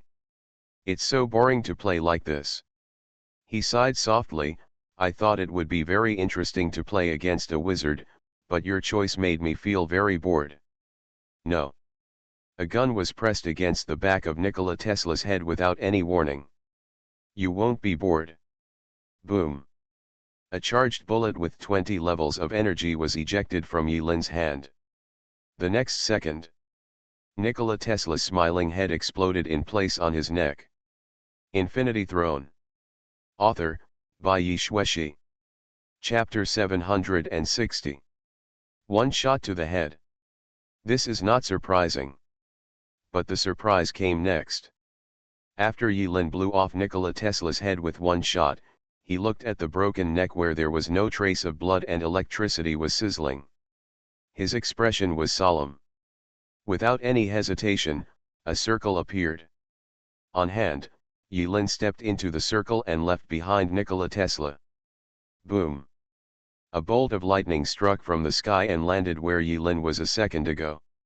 If he had run a second too late, it was hard to say whether Yulin would die or not, but he would inevitably be struck by lightning. Yulin stood side by side with the Supreme Mage. They looked at the body not far away, which had disappeared from the neck up but was still moving. There was no sign of relaxation on its face. They all know that this matter is not over yet. Boom! Another bolt of lightning fell from the thunder clouds above. The moment Yulin heard the thunder, she subconsciously raised her hand and opened a portal above her head. He felt that, taking a step back, this lightning attack randomly selected the target. Between him and the mage, Yulin had a higher probability of being struck by lightning. It's not that Yulin doesn't have confidence in himself, it's because he has too much confidence in himself that he makes such an honest judgment. Yulin's overreaction made the Supreme Mage slightly stunned. But he didn't think too much, pointed at Nikola Tesla's body, sighed and shook his head. Farmer, things seem to be more troublesome. Nonsense, I can see it too. That thunder was not Pi Yulin or the Supreme Mage. The one who hacked was Nikola Tesla himself. Will those who play with thunder be killed by their own thunder? This is impossible. The Supreme Mage is more experienced in this situation. In the past, the fat man who played with a hammer used this trick every time he encountered an enemy that he couldn't defeat, either to charge himself or the armored man, and finally turned the tables and won. Victory. Tisk. Nothing new. But it's better than practicality. I have been striving for the development of alternating current all my life. It seems that God has not treated me badly and allowed me to have this magical power. In the thunder, a rich voice came out. Nikola Tesla, bathed in lightning, was reborn brilliantly. To put it bluntly, this is also a noble phantasm. A noble phantasm that Nikola Tesla would only activate when he suffered a fatal attack. In another world, Nikola Tesla's life was full of legend. Some even commented that he was God and that his wisdom was far beyond that of his time. Some people even have well-founded suspicions that Nikola Tesla was a time traveler and was just pretending to refuse to admit it. Anyway, the various deeds of Nikola Tesla turned into his power at this moment and evolved into his legend. Nikolai's legend. God of the Earth, God of Thunder. Level X. Type Divine Treasure. Effective range 1. Maximum catch 1. When Nikola Tesla stepped out of the lightning and reappeared in front of the two of them, his image has taken on a completely new look. It was a massive body that was 8 meters tall. From a distance, it looked like a ball of lightning condensed into a human shape. It was radiant with light, and there was a constant pop of electricity flowing on the surface of the giant's body. His head was once again composed of thunder and lightning. At this moment, Nikola Tesla is no longer flesh and blood, will not bleed, or cry. He has become thunder and lightning itself. He is thunder and lightning is him. The power of the Holy Grail allows Nikola Tesla to appear as a god on earth. His power, exaggerated by various legends, has increased to an unimaginable level. Get out of the way. When the other party stretched his waist, Yulin suddenly reminded loudly. The two of them floated up at the same time and separated to both sides. At some point, I saw Nikola Tesla pulling a thunder bow in his hand. The violent current flow condensed into a thunder arrow as thick as a pillar on the bow, and it shot toward Yulin and the Supreme Being. The mage shot over. Boom. It is said to be a thunder arrow, but in fact, based on the opponent's size, it is not much different from a thunder cannon. Moreover, it was a laser cannon that pointed where to hit, which was so terrifying. The pillar-thick blazing white electric light passed between the two of them, piercing all the way to the sky. The light extended to the end of the night, and poked a huge hole in the crowd of monsters. Chi chi chi. At this moment, the sky was already flooded by countless legions of alien beasts. This arrow did not kill Yulin or the Supreme Mage, but it destroyed many small monsters. Yulin looked back and looked at the sky in the distance in surprise. After being shocked, she paused thoughtfully for a moment. "Don't be dazed, farmer." Seeing Yulin stunned in the air, the Supreme Mage was so angry that he opened his stance. Two magic arrays appeared on his wrists, ready to help Yulin, who was in a daze, bear all the attacks. Unexpectedly, Yulin came back to his senses with a sighing expression on his face. "This Tesla has a little over 100 million batteries." The Supreme Mage listened to Yulin's emotion. His face is pink and dark. He couldn't help but point at the enemy general, and said in a fit of laughter and tears, "Is this the time for you to lament the enemy's battery? Shouldn't it be? Should I? Shouldn't it be? Should I?" The two were arguing in front of Nikola Tesla with red necks. Nikola Tesla transformed into the god of thunder and was about to draw the bow and shoot the second arrow. However, Yulin and the Supreme Mage were fine, and suddenly they quarreled over a trivial matter of insufficient battery, leaving him stunned in front of the formation. "Don't know whether to come or not." But fortunately, Yulin and the Supreme Mage were not ignorant people. After arguing for more than 10 seconds, Yulin waved his hand and ended the argument. His eyes fell on the thunder god opposite again and said in a deep voice, "Help me hold him down, I have a bold idea." Tisk. "I hope your idea is useful enough." The Supreme Mage curled his lips. He didn't know what Yulin's bold idea meant, but because of his understanding and trust of Yulin's insidiousness, the Supreme Mage clapped his hands together, and pieces of kaleidoscopes appeared around the god of thunder, and the space was split. The battle resumed. After the Supreme Mage made his move, Yulin decisively used the stealth suit of Shadow Follower and Shadow Killer, turning into an inconspicuous little shadow and escaping into the ground. The god of thunder Tesla laughed, flipped his hand, and countless lightning beams surged towards the little mage floating alone in front of him, killing him. The dazzling lightning stung the Supreme Mage's eyes. But those lightning lights were bending strangely in the split space, like light being reflected back and forth by countless mirrors. Such an exaggerated attack range failed to shatter the kaleidoscope and electrocute the Supreme Mage into coke. But this scene couldn't last long. 60 million volts. Thor laughed loudly, increased the voltage, and planned to lower the voltage 10 times at a time. Suddenly, the kaleidoscope released by the Supreme Mage shattered piece by piece, and it was about to be unable to hold on. "Farmer, hurry up." The Supreme Mage looked pale, with cold sweat on his forehead, and urged loudly. "Coming." Yulin's shadow quickly traveled through the split space, approaching the god of thunder at an extremely fast speed. "I don't know what you want to do, but in my electrostatic field, there is no movement that can escape my induction of charge changes." Tesla, the god of thunder, who was attacking the Supreme Mage, suddenly turned his head towards a shadow not far away, and at lightning speed, he stretched out a finger and made a pistol gesture. Baiu! The blazing white electric light as thick as a bucket was aimed at the shadow and shot out. Yulin was well prepared for this. Facing the lightning, she did not dodge or dodge, and her true body emerged from the shadow. Shadow kill. Shadow shattering blow. Supercharged bullets. A small bullet, with the benefit of skills, faces Thor's electric shock. Boom. Yulin held the gun in his right hand, with smoke coming from the muzzle. The power of the bullet barely offset the opponent's attack. The dissipated thunder light overflowed, flashing crazily between Yulin and the god of thunder Tesla, forming a bunch of free electric balls, very scary. Although the attack was neutralized, Nikola Tesla did not panic. Now, in the form of god of thunder, god of earth, he borrows the power of nature, and his own magic power consumption is almost negligible. As long as electricity exists in the world, he will be invincible. And the opponent's magic power will always be used up. In this fight to the death, he was invincible. You should know that this little trick has no effect on me.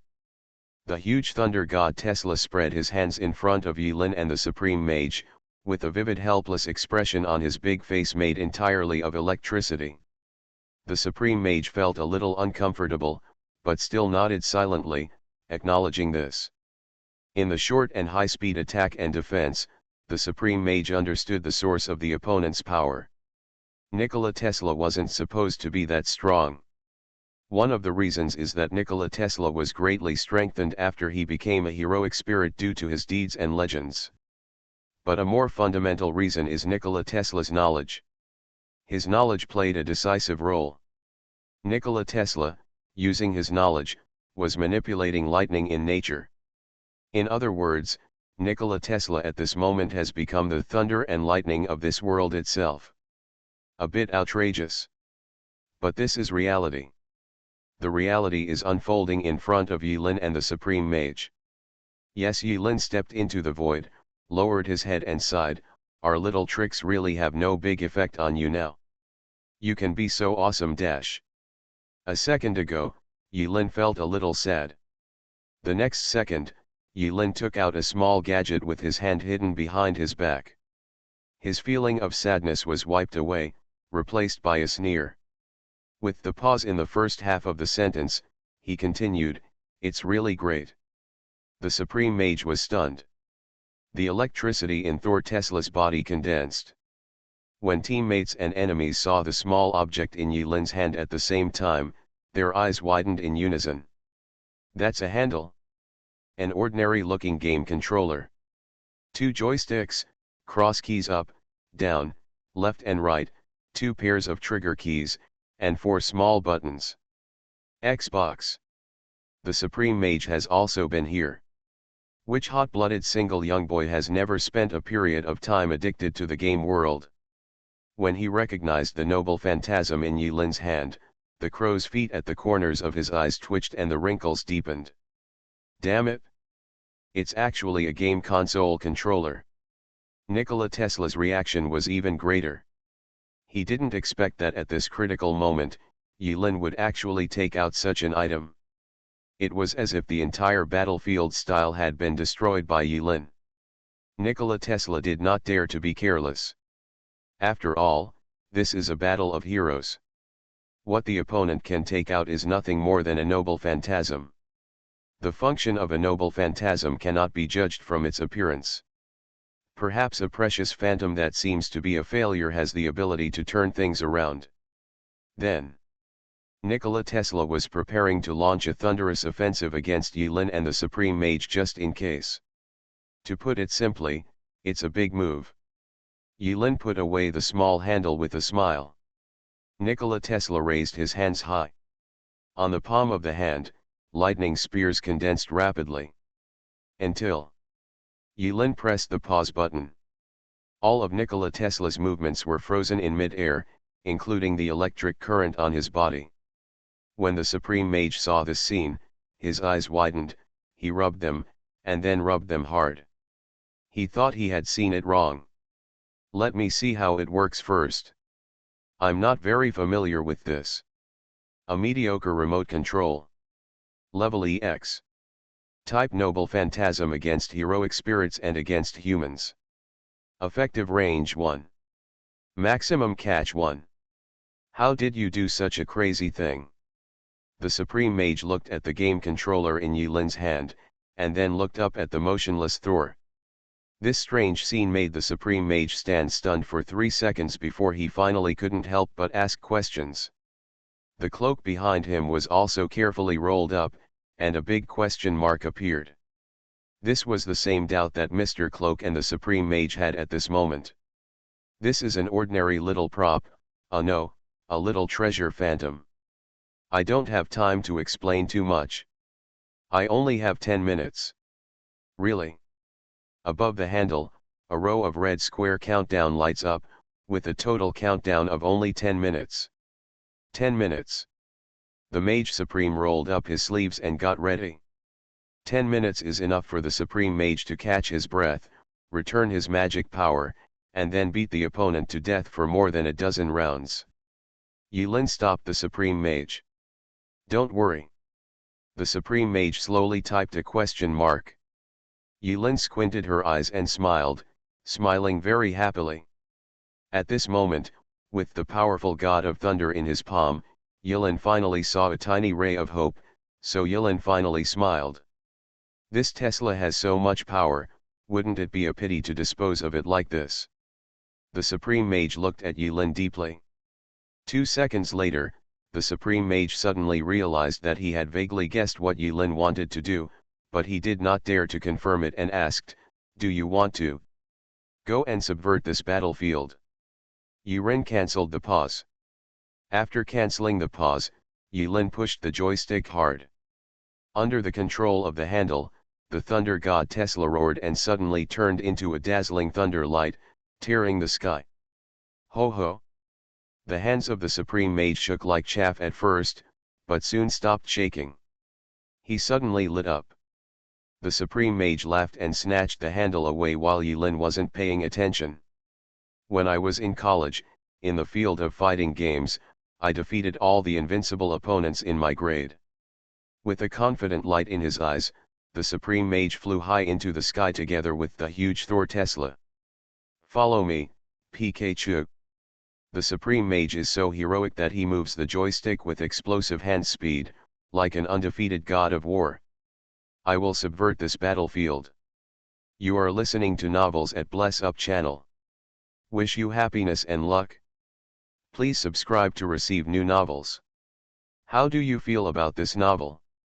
Please like and leave a comment. Infinity Throne. Author, by Yi Xueshi. Chapter 761. Inherent Enchantment. In the ghostly Mist Mountain, 2 girls, Nai Hongxiu and Bai Xiaoi, fell in a pool of blood. A pair of wings grew from Roland's back. Black wings. Durandal. This sword is awesome. In addition to its alias Indestructible Holy Saint, it also has another name that has not left much footprints in history. Angel Sword. Legend has it that an angel resides on this sword. Roland didn't believe it when he was alive. But when he died and turned into a heroic spirit, he had to believe it. Because his most powerful noble phantasm that consumes the most magic power is related to angels. The holy angel is coming. Originally, angels were pure incarnations serving gods. But when Roland activated this noble phantasm, for some reason, the wings turned pure black. In any case, after Bai Xiaoi and Nai Hongxiu forced him to use this precious weapon, everything settled down. No one can break the legend of the paladin's invincibility. Nobody. Roland danced his black angel wings, and feathers fell all over the sky and fell to the ground. Well. Roland sighed. He knew it wasn't over yet. When it's over, the inherent barrier disappears.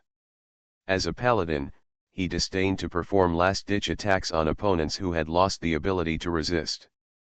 But if you want to leave this space, you can't do it without a last hit. So he sighed, indicating that he was troubled. When Roland approached Bai Xiaoi and Nai Hongxiu, who were lying on the ground, their delicate bodies swayed for a while, and at this moment, they stood up again. Nai Hongxiu and Bai Xiaoi still maintained their ghost postures, but their ghost horns were chopped into pieces by Roland, and thick black ghost blood dripped down. Bai Xiaoi and Nai Hongxiu looked at each other, with a hint of regret in their eyes. Facing the enemy who stood up again, Roland couldn't help but laugh, but he quickly raised the black durandal and swung a sword. "It's okay, Roland, don't like to hit, whether in life or after death. Kill the enemy lying on the ground." Bai Xiaoi looked at Roland. After a moment of silence, he suddenly asked, "What is your dream?" Roland stopped moving forward. He didn't understand what the other person meant when he asked the sentence before he died. But obviously, these words touched Roland a little. Bai Xiaoi breathed heavily and looked sluggish. "When I sat on the seat of heroes, The stool told me that the person who can truly sit on the seat of heroes is not because of strength or deeds. Bai Xiao, I said in a tone of voice. After a pause, it took her a lot of energy to speak such a long sentence in succession. She took a deep breath of the mist of Giwu Mountain, feeling complex emotions of nostalgia, disgust, and hatred in her heart, and continued, instead, only when someone has an obsession that cannot dissipate with death can he have the opportunity to sit on the throne of heroes and become a heroic spirit. I am curious, what obsessions does a person like you have? Roland was silent and gently lowered the sword he just raised to his side. He originally didn't want to talk too much on the battlefield. But there may be some words that have been held in for a long time, and if you don't say them out, you feel unhappy. In fact, Roland also heard a saying. Some villains die because they talk too much. But he felt that this statement made no sense. First of all, he is not a villain. Secondly, the opponent does not have the strength to make a comeback. So he opened his mouth and said, "That was my last battle. At Dalan Saifuling, my army was ambushed by the Umayyad dynasty's army, and the entire army was wiped out." Roland lowered his head. If that day, I can be more careful, I can be smarter, some of them may be able to detect the other party's ambush in advance, and my army, they, will not die with me in the Dalong Si Fuling. It's nothing for me to be famous in the world as a holy knight. But my army, they were buried there for my false name. They have wives, children, parents, and they don't deserve to die. But in the end, no one can survive. Roland raised his head with a calm expression. As he spoke, he raised his sword again to Bai Xiaoi and Nai Hongxiu, and said with a slight smile, "That person said that the heroic spirits who won the Holy Grail War can make a wish to the Holy Grail. My wish is to go back to that day and prevent this tragedy from happening." "What a grand wish!" Bai Xiaoi grinned, her two pointed teeth glowing with a terrifying cold light. "My mother and I, our wish is very simple." Nai Hongxiu was silent and suddenly rushed towards Roland. Roland had long expected that these two people would not be so honest. He had been alert for a long time and slashed Nai Hongxiu into two pieces with a sweeping sword. A large amount of ghost blood darkened Roland's vision. Black spurted out from Nai Hongxiu's body, and also dyed her red wedding dress black. "Mother!" When Bai Xiaoi saw Nai Hongxiu being chopped into two pieces by Roland, black blood sprang from her eyes. Her red eyes were full of murderous intent. She rushed towards Roland desperately. Facing the two female heroes who were not afraid of death, Roland also respected them and planned to give them pleasure and not let the pain last too long. Clang! Roar! In an instant, the network of light and shadow shredded Bai Xiaoi's body into pieces. Bai Xiaoi's head flew into the air, and its empty eyes suddenly returned to red light at the last moment. The head that should have fallen far away turned back strangely in mid-air, biting Roland's Durandal firmly. "Did you know that the hardest part of the body of ghost is the ghost's teeth?" Bai Xiaoi used her last strength to bite Roland's sword. Roland looked at the dismembered bodies of Nai Hongxiu and Bai Xiaoi in shock. Only then did he realize that what caused Bai Xiaoi's head to float in mid-air was not some strange force, but Nai Hongxiu's hair. She used a piece of hair to control Bai Xiaoi's head. When Bai Xiaoi bit Roland's holy sword, Nai Hongxiu, who had been cut off at the waist and had only his upper body left, used his hair to support the weight of his body. His silver threads tightly wrapped around Roland's wings, feet, and hands. Roland's holy sword was first bitten by Bai Xiaoi, and then his whole body was locked by the power that Nai Hongxiu exploded before he died. He tried his best but couldn't break free. Right now, Luo Lan, Bai Xiaoi, and Nai Hongxiu fell to the ground at the same time.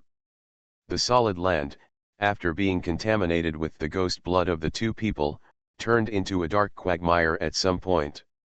Roland's legs were stuck deeply in the quagmire and were being hit by the two female ghosts at a terrifying speed. "Dragging myself to the depths of the mire and sinking," Nai Hongxiu said coldly, "this is a mountain that eats people. No one can walk out of here alive." This is the true face of Giwu Mountain. Bai Xiaoi bit the sword, and the power of the holy sword eroded the corners of Bai Xiaoi's mouth until white smoke came out. Bai Xiaoi endured the severe pain, but a happy smile appeared on his face.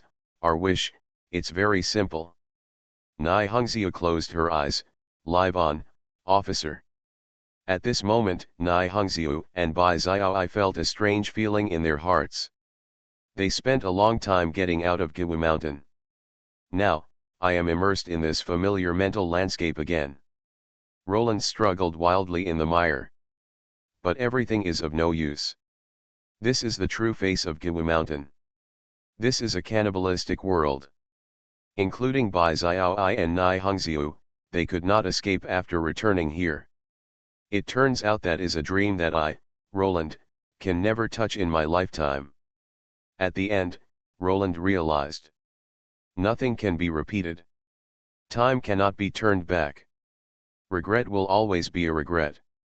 The rest of his life after death will be forever bound by the throne of heroes.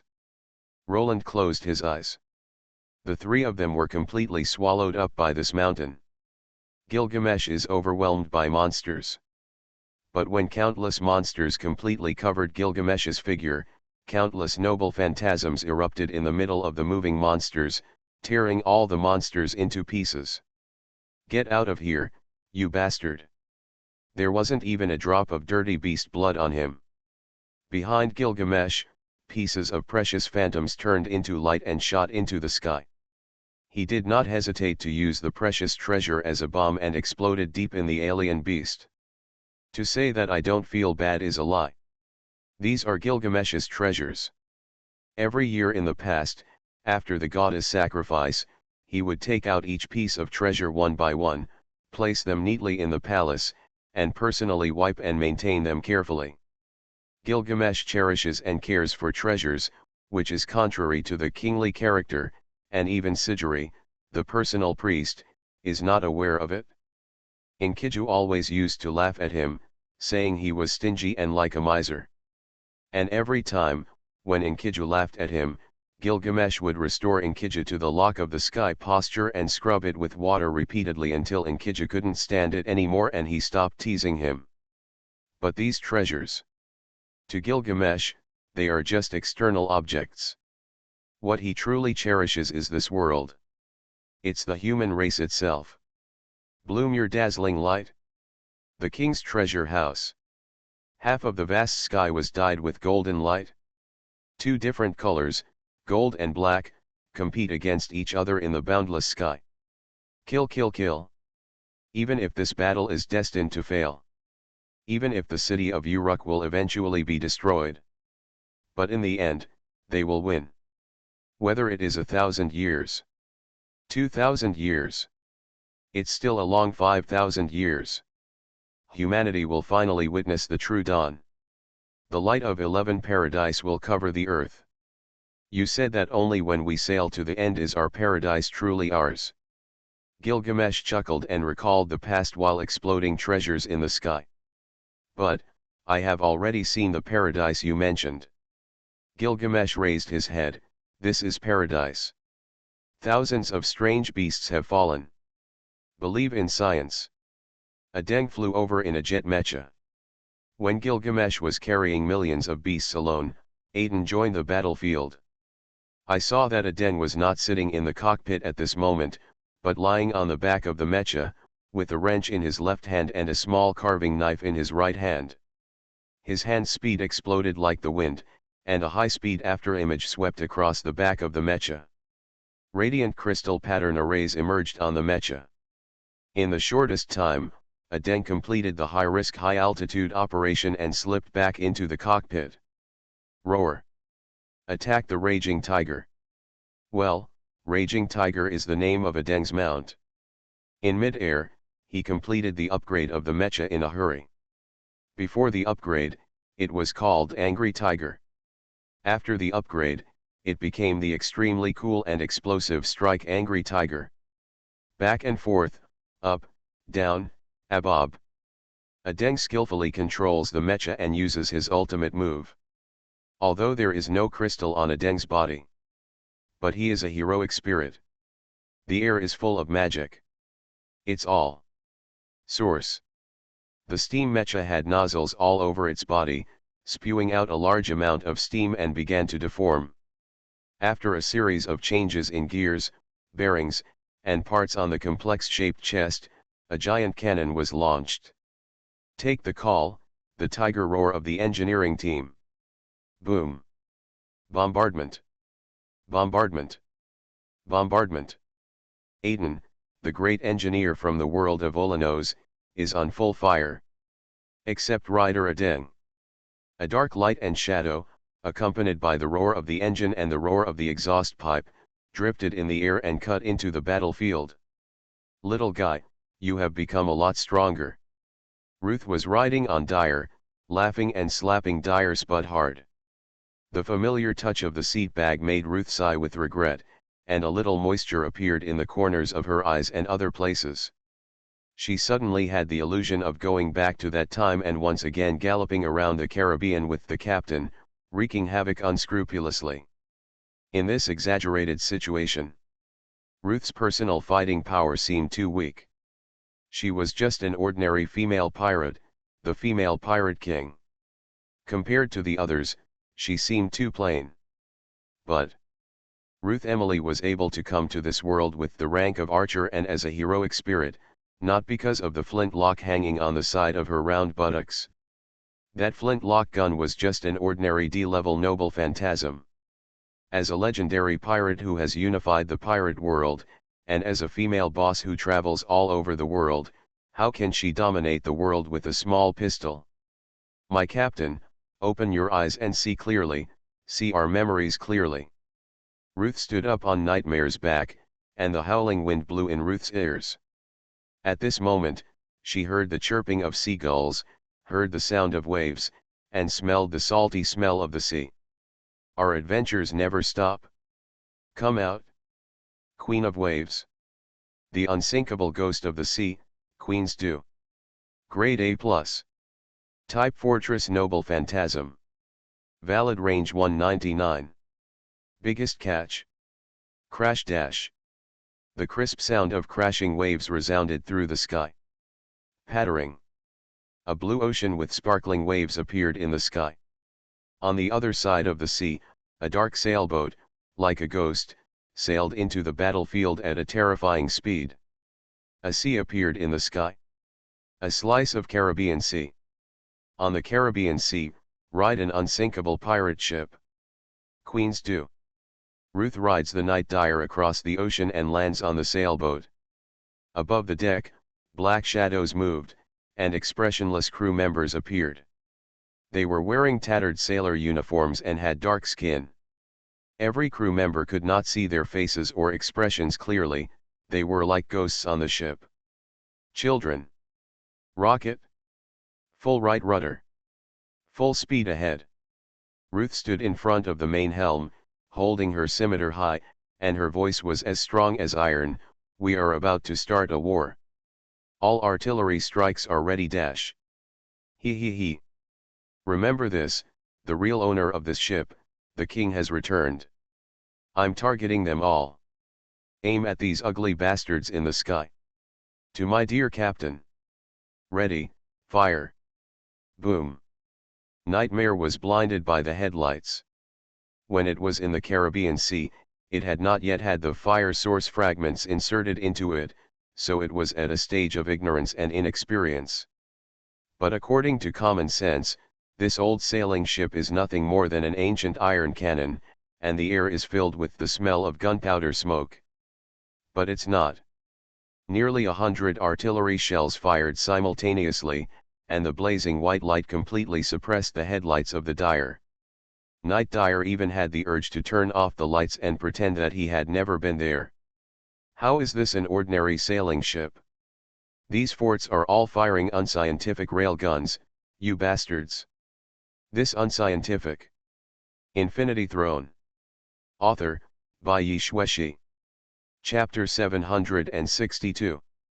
The Queen's Dewdrop, shooting randomly in the sky. All the shots are electromagnetic cannons. Such an unscientific scene made Aden, who was flying a master model, so jealous that his eyes twitched. So Aden became angry. He yanked open a lid, revealing a scarlet button. Aden pressed it. He pressed it. After Aden pressed the button. The mecha steam engine turns on the overclocking mode. The roar of the engine rang out in the distance. In an instant, the assault Tiger aircraft driven by Aden transformed again. The two arms of the mecha suddenly turned into two 10-meter-long swords. I want you to run 9 meters first. Aden roared in the cockpit, wielding two 10-meter swords, spraying crystal cannons on one side of his head, killing all the animals in the herd. Ruth boarded the Queen's Dew. So Night Dire no longer has to be Ruth's mount, and has free time to take action.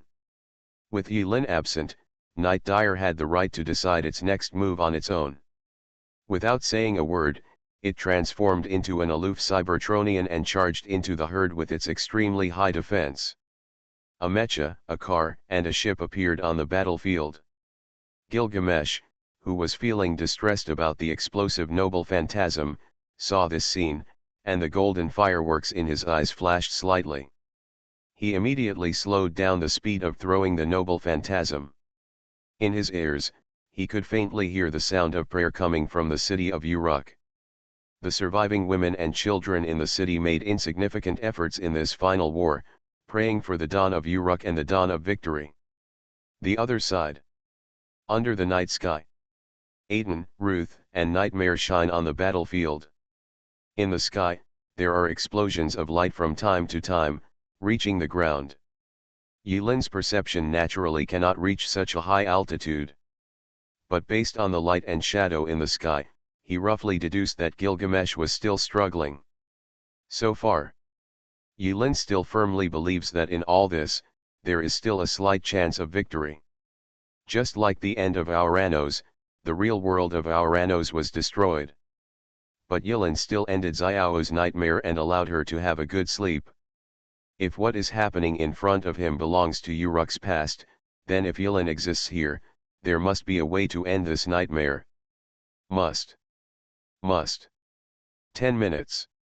To change the situation on this battlefield, the next 10 minutes are the most critical. When Yulin first came to this world, she originally thought that this mediocre remote control could at best deceive a heroic spirit on the opposite side. But he never thought that this game controller would become the key to reversing the situation. What's even more outrageous is that the Supreme Mage, a good mage, was actually a single otaku in college, proficient in various fighting games. The eyes of the Supreme Mage were burning with fire, as if he had returned to his youthful days when passion was burning. This kind of look was something Yulin had only seen in the past in Gugu Town when the Supreme Mage faced the White Hand Army brazenly. At this moment, the Supreme Mage clearly had a fighting spirit. With a burst of hand speed, he controlled the Thunder God Tesla, and under Yulin's instructions, he rushed to other battlefields. The top priority now is to surround and kill the black heroes one by one. While rushing on the road, the Supreme Mage operated as fiercely as a tiger, pressing the game controller loudly. Without wasting a minute or a second, he asked the God of Thunder Tesla to pull up the Thunder Bow and attack without thinking in the sky. The herds of beasts in the sky are too dense, and the Thunder God Tesla has almost become a human-shaped fort. There is no need to deliberately aim. Wherever the Thunder Arrow passes, it can always kill a large herd of beasts. The corpses of the monsters fall one after another into the air. There was a nauseating burning smell. Fireworks spread across the land, and Yulin and the Supreme Mage walked and killed each other. A minute later, they discovered the figure of Homeros in a no-man's land. Zaya. I saw Homeros standing there, covered in blood. Only one arm and one leg remained. He used one arm and a long sword to support his posture. Homeros lowered his head without making any sound, like a sculpture standing on the battlefield. Yulin was silent and walked towards Homeros. Taking a closer look, Yulin couldn't help but feel his breath hitch. Half of Homeros's head was cut off, and the red and white parts had dried up, making Homeros look miserable. The sound of Yilin's footsteps made Hermelos slowly raise his head. So far. He regained his breathing and heartbeat. Yilin came to Homeros, who still had the expression of an iceberg god. Once upon a time, Yilin felt that Homeros's expression was showing off. At this moment, Yilin felt extremely at ease. Homeros used his last strength to raise the sword little by little. The sword was full of cracks. I won. Homeros said every word. I know, Yilin replied with a smile. Goodbye, my friend. After saying that, Homeros closed his eyes. The golden holy sword broke into pieces little by little, turning into light and dissipating in the wind. When Homeros completely disappeared from this world, Yilin took a deep breath and turned back to stand with the Supreme Mage again. Goodbye, Zaihe. The farewells between men are so sparse and dull. Homeros breathed his last breath just to wait until Yilin arrived here and report the victory to Yilin. And, goodbye. A real man. The Supreme Mage was distracted by two things.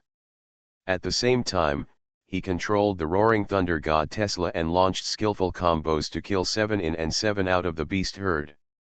The Supreme Mage watched the scene where Yilin said goodbye to Homeros. While operating the controller, the Supreme Mage made an evaluation of Homelos. Nonsense. Yilin rolled his eyes. Being interrupted by the damn mage, the sadness in Yilin's heart was diluted a lot. The two moved on. Another minute passed. In the wilderness, Yilin found a ghost-killing knife and a corner of a bloody wedding dress. Yilin remained silent and searched for a while. After finding nothing, she returned to the sky.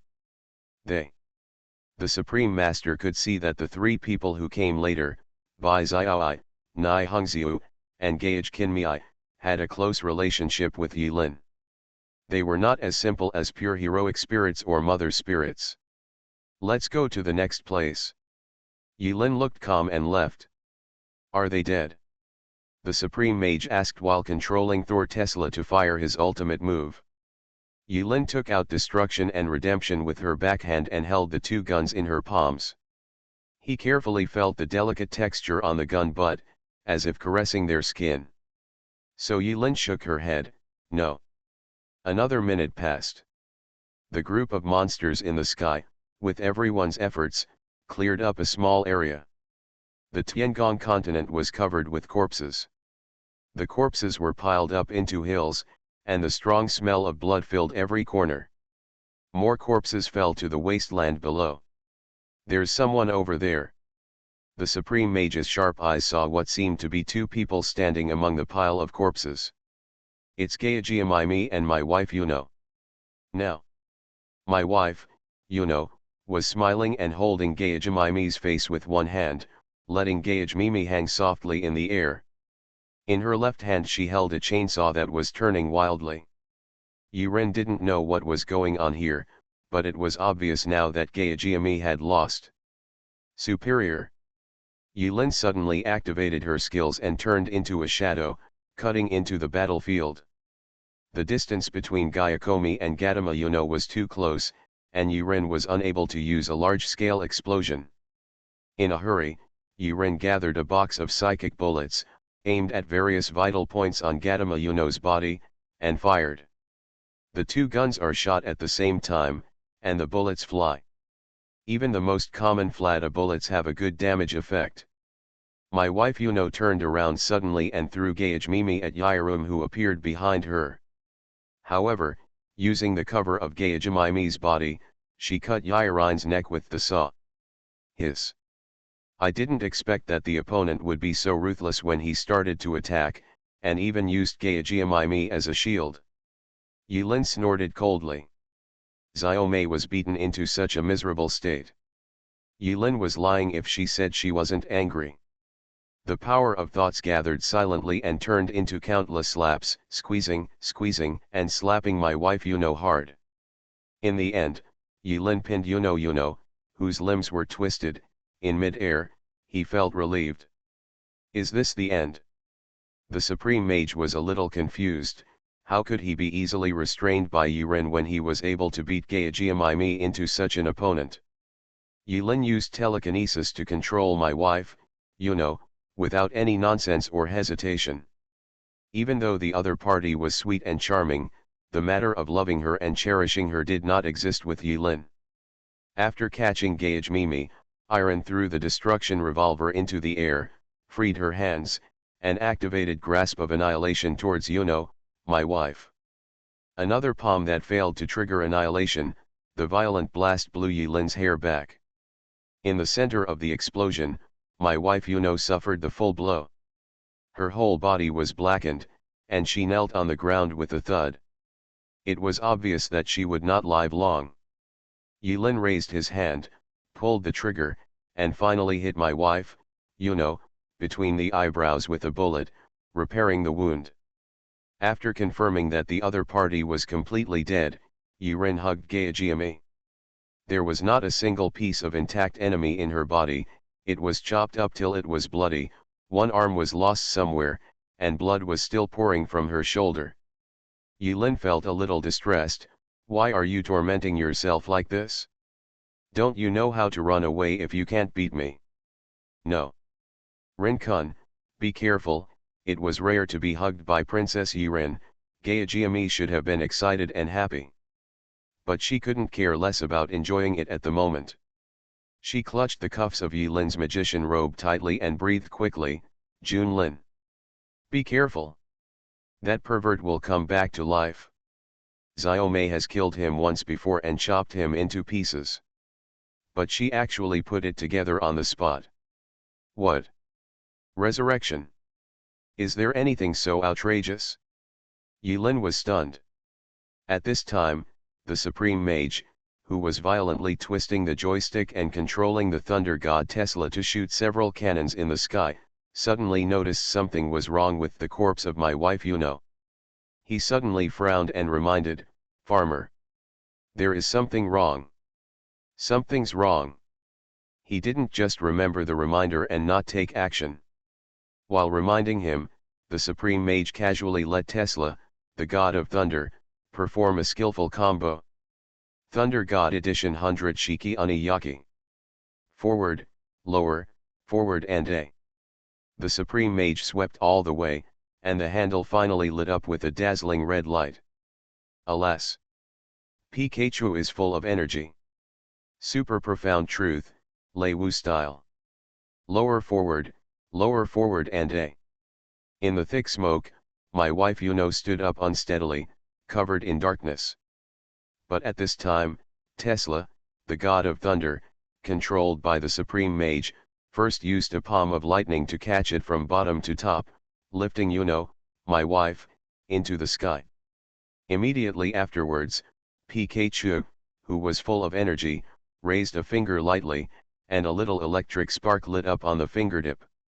A white and purple electric light shot towards my wife, in the sky. Past. Yilin held the miserable Xiaomei in her arms. He watched the God of Thunder, Tesla, with a scowl on his face, but couldn't break away. Under the control of the Supreme Mage, he poured out the power of thunder and lightning.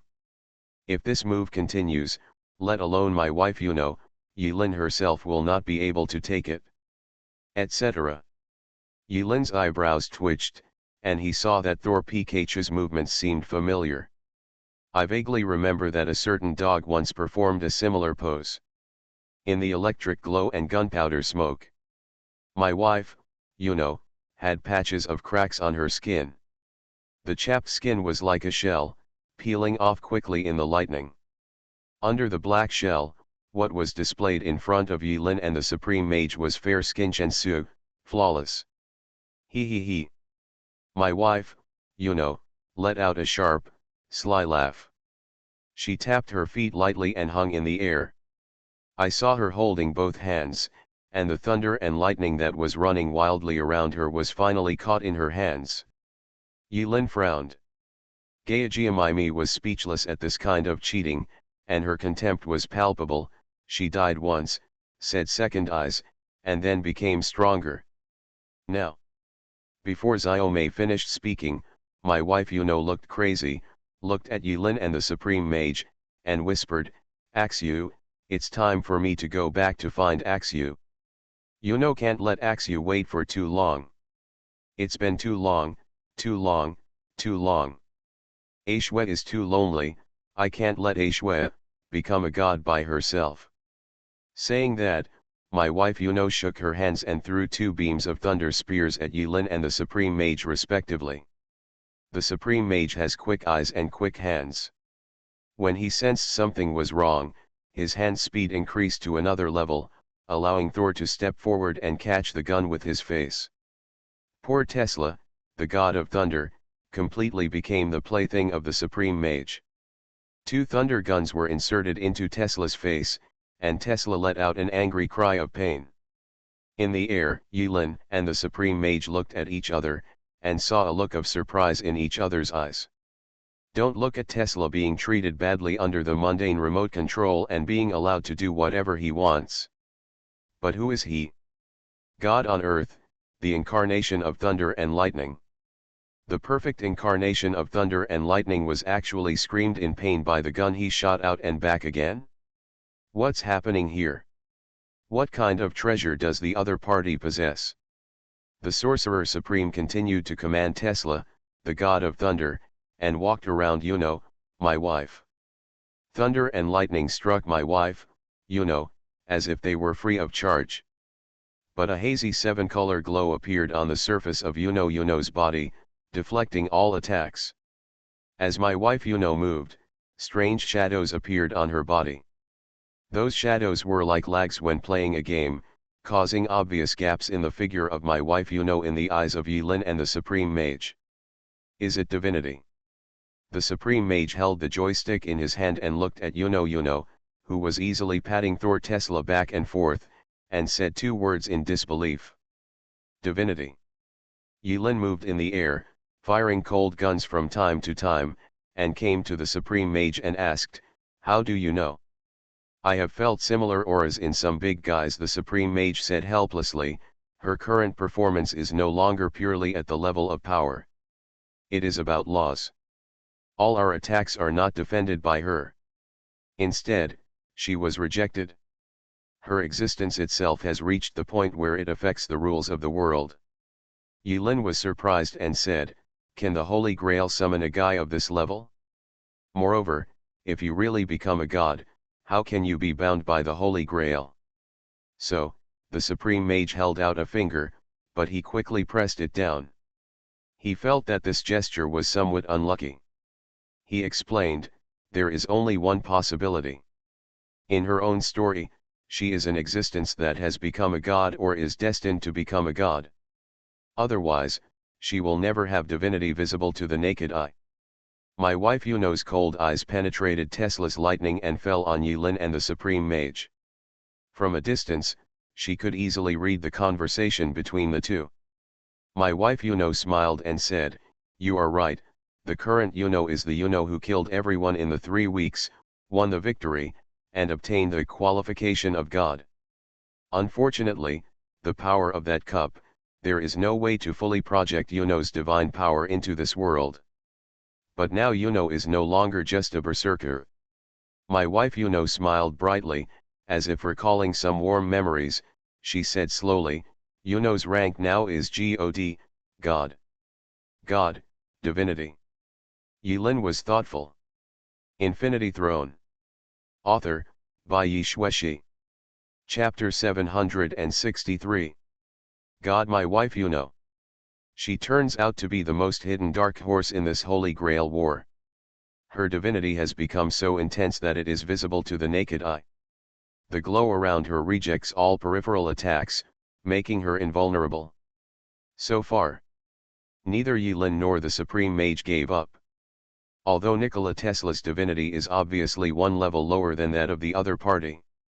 But it is still possible to do it with serpentine movements. Yulin and the Supreme Mage discussed countermeasures while attacking. I have a solution. A solution that is not a solution. The Supreme Mage rubbed the joystick and sighed helplessly. I originally wanted to go further with you in this battle and witness your victory. But unfortunately, Except for using that move, there is no way to do it. Get rid of this difficult guy. Any solution? The Supreme Mage gathered enough energy and asked the Thunder God Tesla to play a set of mysteries. After attracting the other party's interest, he took the opportunity to make a virtual circle with his free hand and gestured, "I once stayed in an interesting place." A coordinate. But with my current, magic power, if I want to bring her to that place, I will pay the price of my life. Because that place is too far away. Yilin lowered her head, as if hesitating. "Farmer, there is no need to be sad, we just miss you." The Supreme Mage thought Yilin was sad, and while being moved, he was ready to comfort her. Unexpectedly, Yilin shook his head with a calm expression, "Sad? Don't get me wrong, I'm not. I was just thinking that it would be a waste for you to give it away like this." The Supreme Mage's eyes suddenly became filled with bloodshot eyes. "Do you dare to be too sentimental?" The movement of Thor Tesla paused for a moment. The Sorcerer Supreme was a little angry. "You hold on for now, I'll come back as soon as I can." Yilin immediately had an idea. He quickly opened a portal and stepped inside. "Leave where you are." The Supreme Mage didn't know what bold ideas Yilin had, but the duration of the controller was still a little more than 4 minutes. "Although my wife is very divine and can even outshine the God of Thunder Tesla, she is not invincible yet, she is just a little bit difficult to deal with." After 10 seconds, a very large teleportation circle opened quickly above the heads of several people. A shining golden figure suddenly rushed out of the teleportation circle. Yilin followed closely behind. The Supreme Mage was stunned. "Ouch, isn't this King Gilgamesh?" Yilin pulled the Supreme Mage expressionlessly, and before the Supreme Mage could ask any questions, he made another circle and left the place at the speed of light. Before leaving, Yilin said something to Gilgamesh. "Awesome King, I leave this opponent to you. Let's change hands," said. Yilin didn't wait for Gilgamesh's response, and hurriedly took the Supreme Mage and Xiaomei away from the place. Gilgamesh's eyes glowed with golden fire. But this time, this look doesn't represent fighting spirit, but anger and confusion. 10 seconds ago, he was sprinting and fighting in the sky battlefield. He was killing the alien beasts that invaded the world with great ease. He was ready to explode more noble phantasms and kill those 4 big elite monsters. But when the proud King Gilgamesh rushed forward, a circle suddenly appeared in front of his eyes. He didn't stop the car. Rushed in. In the next blink of an eye, he was here. He originally wanted to ask what this damn heroic spirit meant. Then the other person ran away. He ran more decisively than anyone else. Gilgamesh was angry and ready to return to the sky to settle the score with Yilin. But suddenly, Gilgamesh frowned, and Enkidu's voice rang in Gilgamesh's ears, "Gil, you are so divine." Gilgamesh noticed. This woman is incredibly divine. She has even come close to being a true god. But God and divinity are just one word apart, and they are thousands of miles apart. My wife went crazy. She was crazy and desperately chopped into Thor Tesla's body. Electricity like blood splashed out from the other person's body, making her feel the pleasure she had not seen for a long time.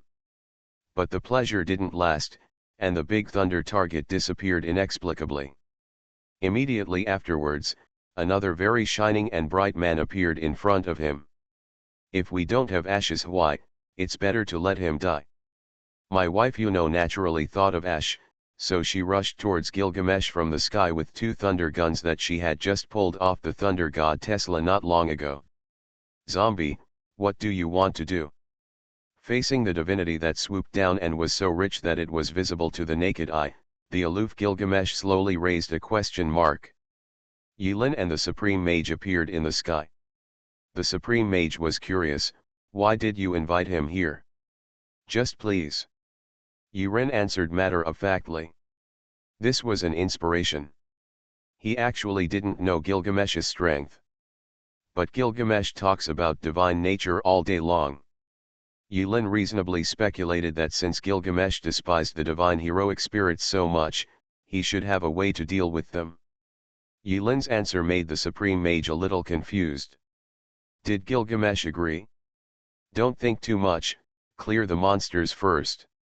As one of the few attack targets, Gilgamesh mysteriously disappeared from the sky. After losing their target, the monsters that were attacking crazily in the air gathered into a dark cloud and charged towards Yulin and the Supreme Mage. The Supreme Mage's expression was solemn, knowing that now was not the time to complain. 3 minutes left. The Supreme Mage rolled up his sleeves and used all his strength to let Tesla, the god of thunder, who was running out of power, rush into the monster group. In terms of body shape and ability, Thor Tesla is very suitable for clearing monsters in a large area and attracting the hatred of monsters. When Thor Tesla screamed in pain and flew high into the sky, there was a particularly large group of tens of thousands of alien beasts rushing towards Yulin, but they were immediately stopped by the huge Thor Tesla. Gaijiami curled up in Yurin's arms. She felt that the world was particularly quiet at this moment. The monster's screams, the vibration of its wing membranes, and the sound of cannon fire were not as clear and fascinating as Yulin's heartbeat and breathing. Ah! It would be great if this moment could last forever. Indulging in the short-term happiness, Gaijiami closed her eyes and enjoyed it for a while. But she suddenly felt that her mentality at the moment was like setting a flag. She was so frightened that she quickly bounced her head and spat on Yulin's face. Yulin. Ahem, where are they? Although Gaijiami wanted to change the topic, she also wanted to know where Nai Hongxiu and Bai Xiaoi had gone. They will come back after they get out. After a moment of silence, Yulin replied. Gaijiami was silent for a few seconds, and then struggled out of Yurin's arms. Can I still fight? I can still fight for half a day. Gaijiami answered honestly. In fact, she still had a lot of magic power left. So, Yulin asked Nightmare to temporarily act as Xiaomei's mount. Nightmare felt very aggrieved. It was obviously very powerful in combat, but it was being beaten up by women sitting on the seat one after another, which almost made its heroic seat bald. Yulin knew that success or failure depended on this. He wasted no time.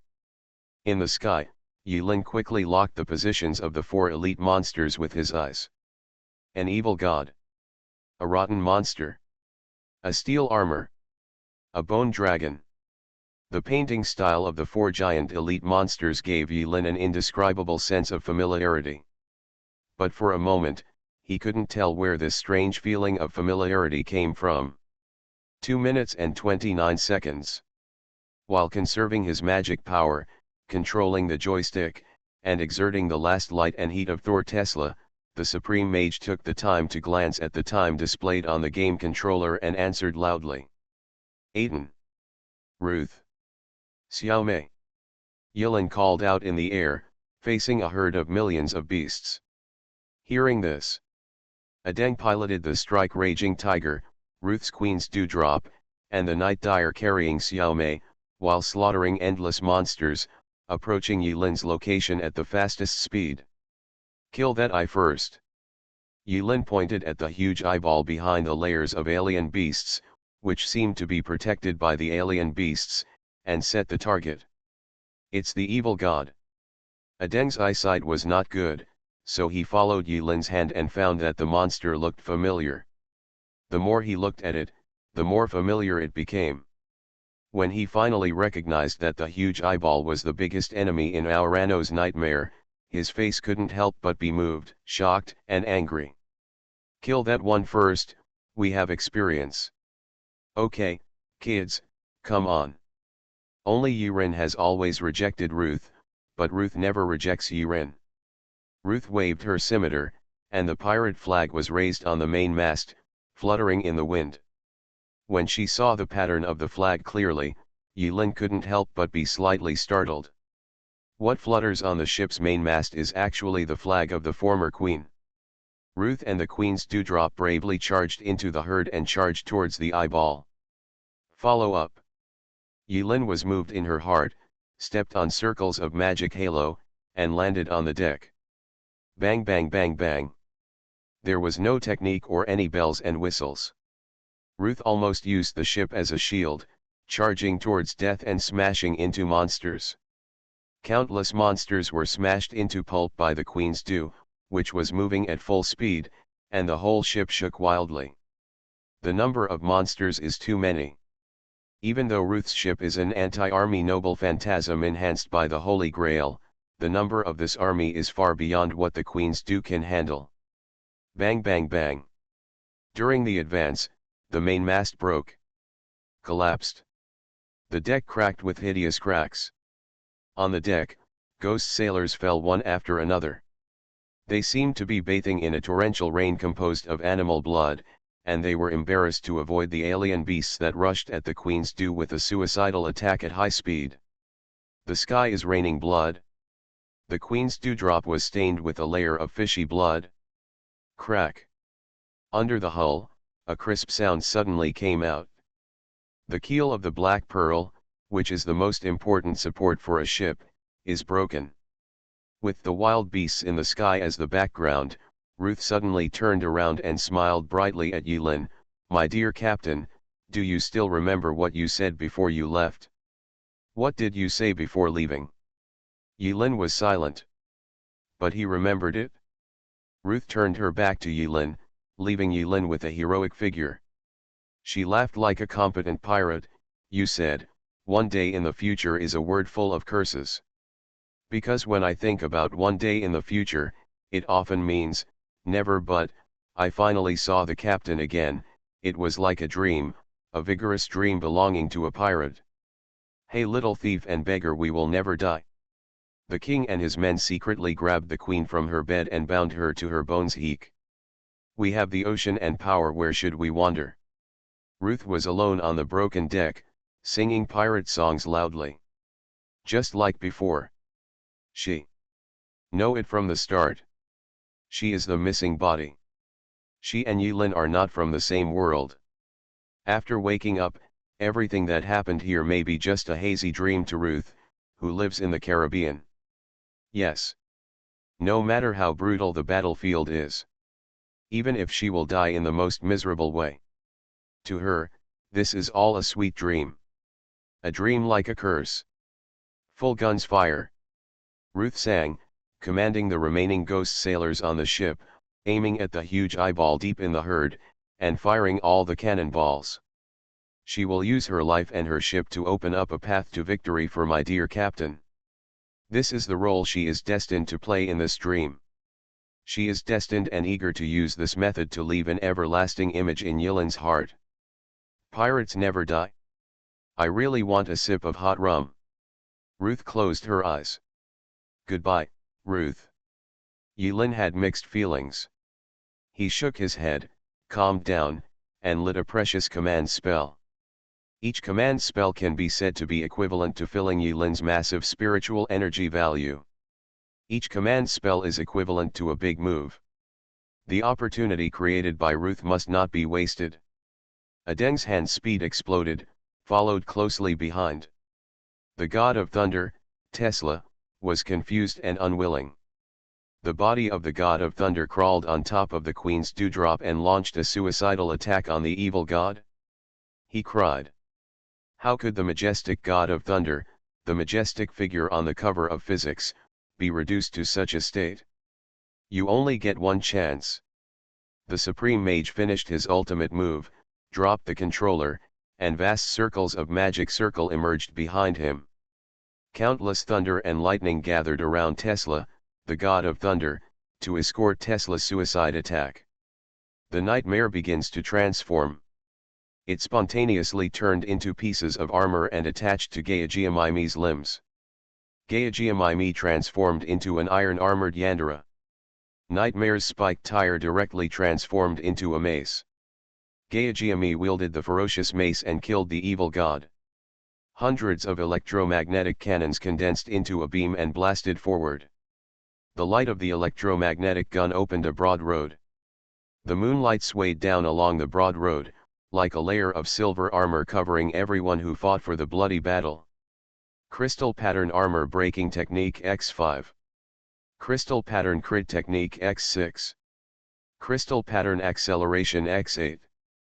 Magic Enhancement X10. Magic Suggestion. Magic Multiple Arts. Magic Transformation. Free Method Crimson Thunder. Draw a circle with your left hand and a square with your right hand. Two completely different powers surged in Yilin's wrists. When the two palms unite and come together in one place, they become a nondescript force that is completely different from the two power systems, but yet reaches the same destination through different paths. Well, just like cooking. Yilin was adding everything she had to the pot based on her feelings. Add little by little. Stack little by little. Annihilation, I should add an annihilation to this move. At this moment, Yilinfa felt as if she understood something. He rubbed his palms toward the middle. A black-red light shot into the sky from between his palms. The eyeball suddenly opened its eyes. A terrifying ray shot out from the depths of the pupil. Just the moment it opened its eyes, Ruth's anti-army weapon, the Queen's Dewdrop, was cut in half without any resistance, turned into countless light spots, and disappeared before everyone's eyes. Disappearing with the Queen's Dew, there were also the ghost sailors on the ship, as well as the one who dared to love, hate, and whose orientation was unknown, Ruth Emily. The power of the death ray shot out of the eye pupils remains undiminished. But the Supreme Mage had expected that the opponent would not be so easy to deal with, and threw Thor Tesla out in advance. The majestic god of thunder, the 8-meter-tall thunder giant, was split in the middle by the dark death ray, which was very miserable. Everyone is trying to contain that eyeball. Yilin seemed to have returned to that day. The day I said goodbye to Xiao. The red and black light rising into the sky suddenly converged into an extremely condensed beam. A bunch of knives. Free Method Annihilation Crimson. Laugh. Yilin put his palms together, dragged a long red and black light, and dropped a knife. To be honest, I hesitated for a long time whether to save a precious chapter of manuscripts in one day. People are still staying up late at work and crying from exhaustion. But in the end I still love you. You are listening to Novels at Bless Up channel. Wish you happiness and luck. Please subscribe to receive new novels. How do you feel about this novel? Please like and leave a comment. Infinity Throne. Author, by Yi Shueshi. Chapter 764. Adeng's cloudy eyes shed tears silently. Not because of the strong wind. Nor is it because of cataracts. Instead, at this moment, Yilin came out of the sky, with a red and black light, and with a small body, he put his palms together and smashed down on the huge eyeball monster. That figure seemed to completely overlap with the light of the brave at the end of the world of Olanos. When people get old, they like to be nostalgic. Ah, the wind is very noisy today. Adeng rubbed his eyes hard. The tears dried up quickly. He is not a hypocritical person either. He knew he was just missing. He was missed all the time. Once upon a time, he was the memory of Auranos. He lives by thoughts. At this moment, he became Yilin's missing. Because of longing, they crossed the barriers of time and space and came here. Because of missing you, they will never die and will last forever. There is a saying that goes like this. There are 3 deaths in a person's life. First, when you get married, say goodbye to the ignorant past. The second is at the funeral, where the end of life is announced. The third is when time passes, hundreds and thousands of years pass, and it is forgotten by everyone in the world. Free Method Annihilation Crimson. Yilin activated his brain cells and word.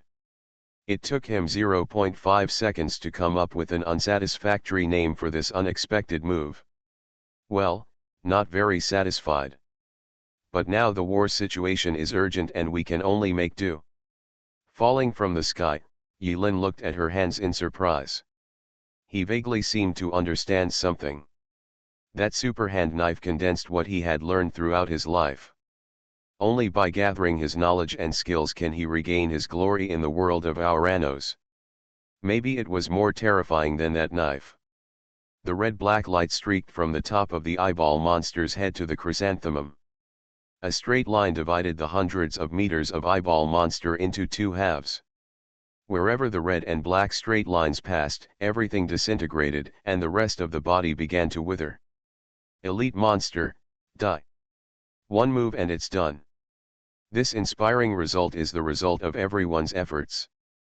Yilin is not struggling alone.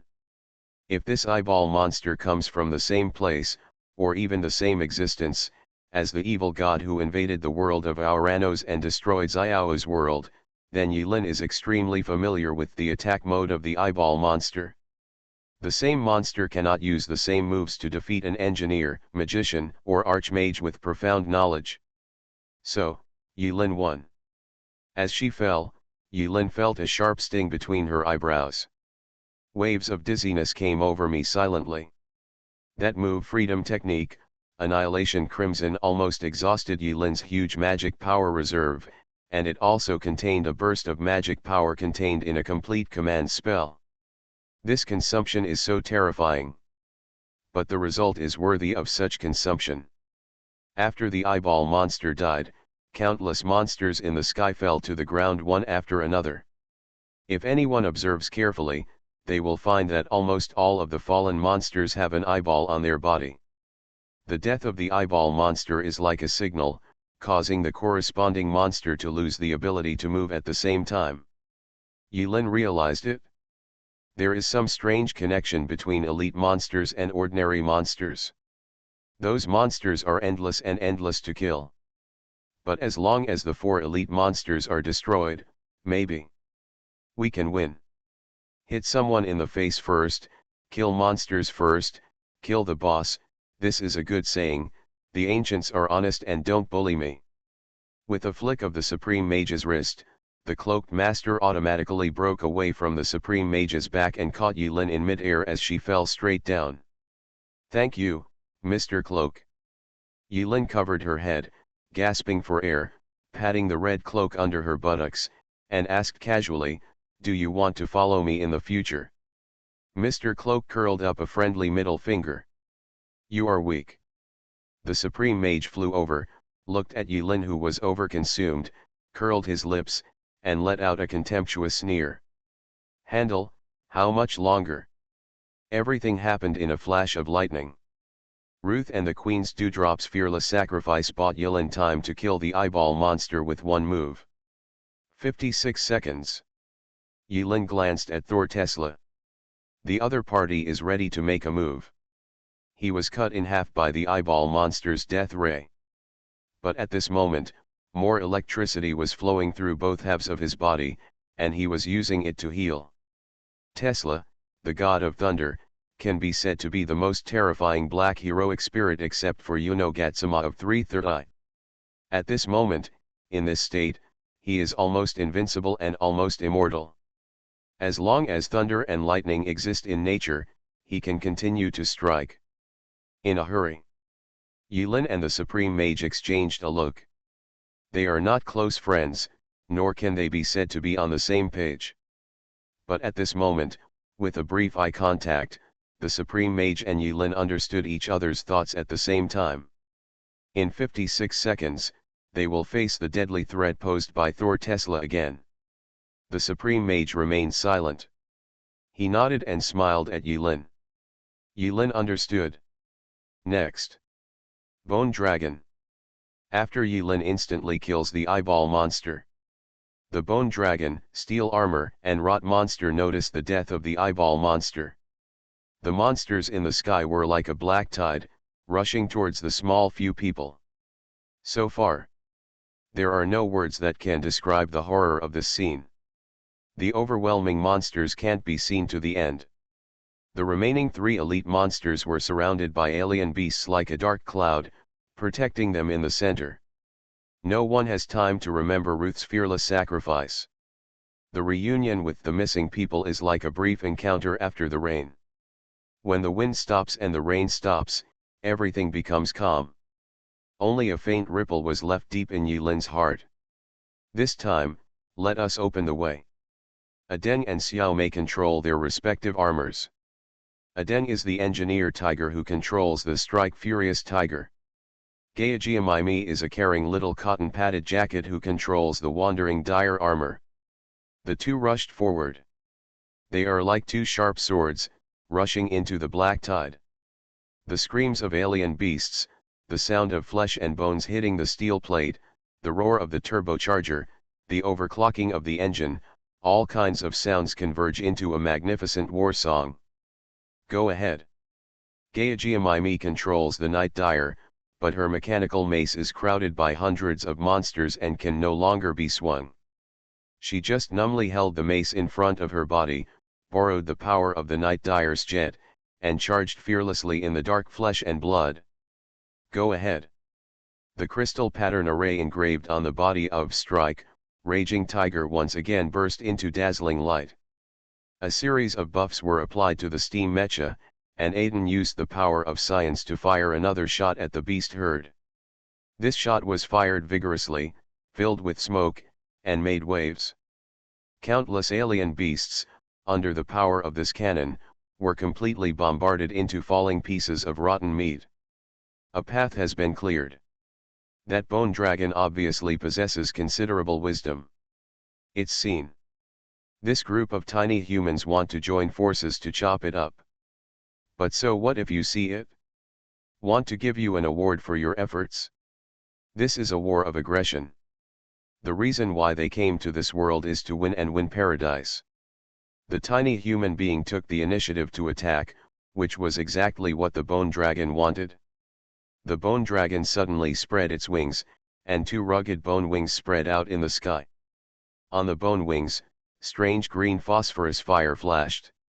Wherever the phosphorus fire went, the strange beast that was accidentally touched by the phosphorus fire, even if it was a little bit scattered, the entire beast was instantly covered with terrifying green fire.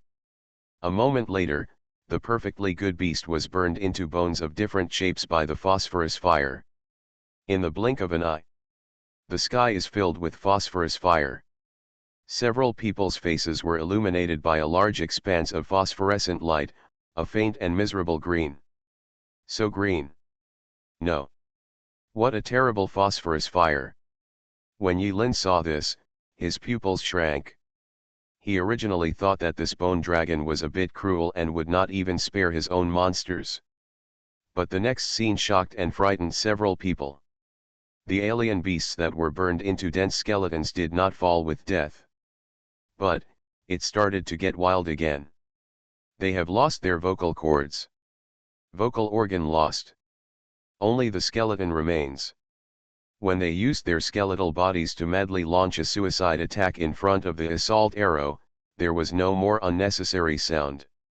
Only the sound of bones hitting the steel plate was left, which was extremely clear and crisp, resounding through the sky. At that moment, Gayajiamaimi and Atang, who were sitting inside the mecha, felt the vibration from outside the cabin. They were almost shaken to the point of losing their grip on the joystick. The two of them swayed with the vibration in their respective cabins. Can't sit still. Kakaka dash. Under the crazy attack of the skeletal undead army, the Steel Knight Dire and the Strike Furious Tiger, one car and one armor, were finally unable to withstand this overwhelming attack. There were cracks visible to the naked eye on the surface of Strike, Raging Tiger. Night Dire is even worse. It's all starting to fall apart. The headlights were blown out. The tires are flat. The mace was broken. The armor plates have all been removed.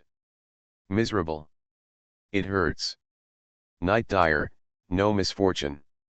The parts of the nightmare fell to the ground one by one. Night Dire's body was almost reduced to scrap metal. The bone dragon's body was burning with terrifying green phosphorus fire, and its claws shot at Strike, Furious Tiger and Gayajiamaimi respectively. The size of the bone dragon seems quite big from a distance, but when you look up close, you realize, it's really big. Even the length of one knuckle on the bone claw is already thicker and longer than Strike, Raging Tiger. Not to mention, the huge figure hidden behind the undead army. Here they come. In the charge. The Supreme Mage looked solemn. It was as if they were surrounded by black tide. While they were attacking the bone dragon.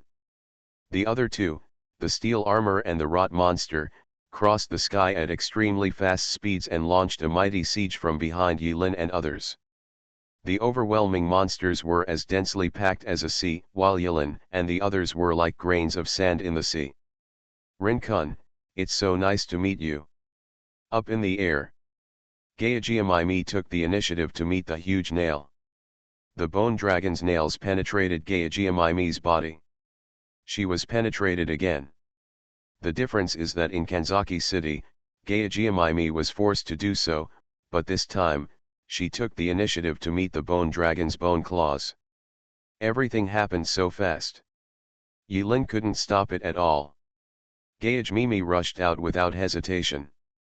The deaths of people around her made Yulin's heart twist again and again. But no matter how turbulent the emotions were, they couldn't leave a deep mark on Yulin's heart. Every time there was a cold touch on Yulin's forehead, all the agitated emotions were transformed into nothingness in the breath, and were absorbed by the dead skin sticking to her forehead. Yulin opened her mouth. He couldn't say anything. Gaiajiamaimi's body was exploded into bloody flowers in the blink of an eye. Dots of blood flowers were covered in phosphorus fire, igniting the darkness. But soon, where Gaiajiamaimi died, a deeper darkness instantly extinguished all the phosphorus fire. This change of light and darkness gives the naked eye the feeling that it is like a green firework that goes out in the blink of an eye without leaving any trace. From the depths of darkness, a rich stench surged out. The soft tentacles covered with suction cups, centered on the tiny dot, strangely wrapped around the bone dragon's bone claws. Countless tentacles swallowed up the huge bone dragon in the blink of an eye. Kakaka dash. Under the power of countless tentacles, the huge bone dragon spread its wings to cover the sky and the sun, and the bones on the surface of its body made a crisp sound of fracture. It could no longer maintain its terrifying form. It was rolled up into a bone ball by a tentacle. It's an opportunity. Yulin stepped onto the sky with circles of light. Under the influence of like a shadow, Yulin moved unimpeded in the sky and went straight to the dragon's head. The Supreme Mage followed closely behind, holding the handle with both hands, and in the last 10 seconds of the handle's duration, he once again asked Thor Tesla to launch a suicide attack. The muscular body of Thor Tesla suddenly grew several times in size. After gathering enough energy, Thunder God opens up. Use thunder to dispel this darkness. Use thunder to disperse this phosphorus fire in the sky. Use thunder to bring victory to mankind. Great man. The corners of the Supreme Mage's eyes were moist and twitching. After pressing a series of commands, the Supreme Mage closed his eyes and pressed the last key. Thor Tesla, actively self-destruct. There were no screams, no wails, no cries of pain.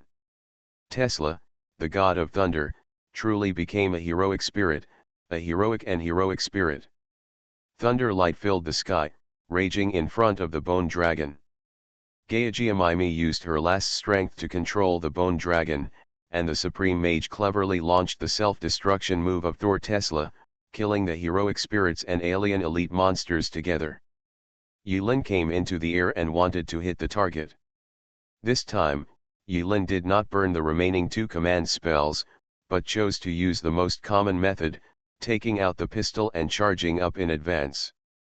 In the raging lightning, the bones of the bone dragon were charred and peeled off. Scattered bone powder fell from the sky. Like a rain.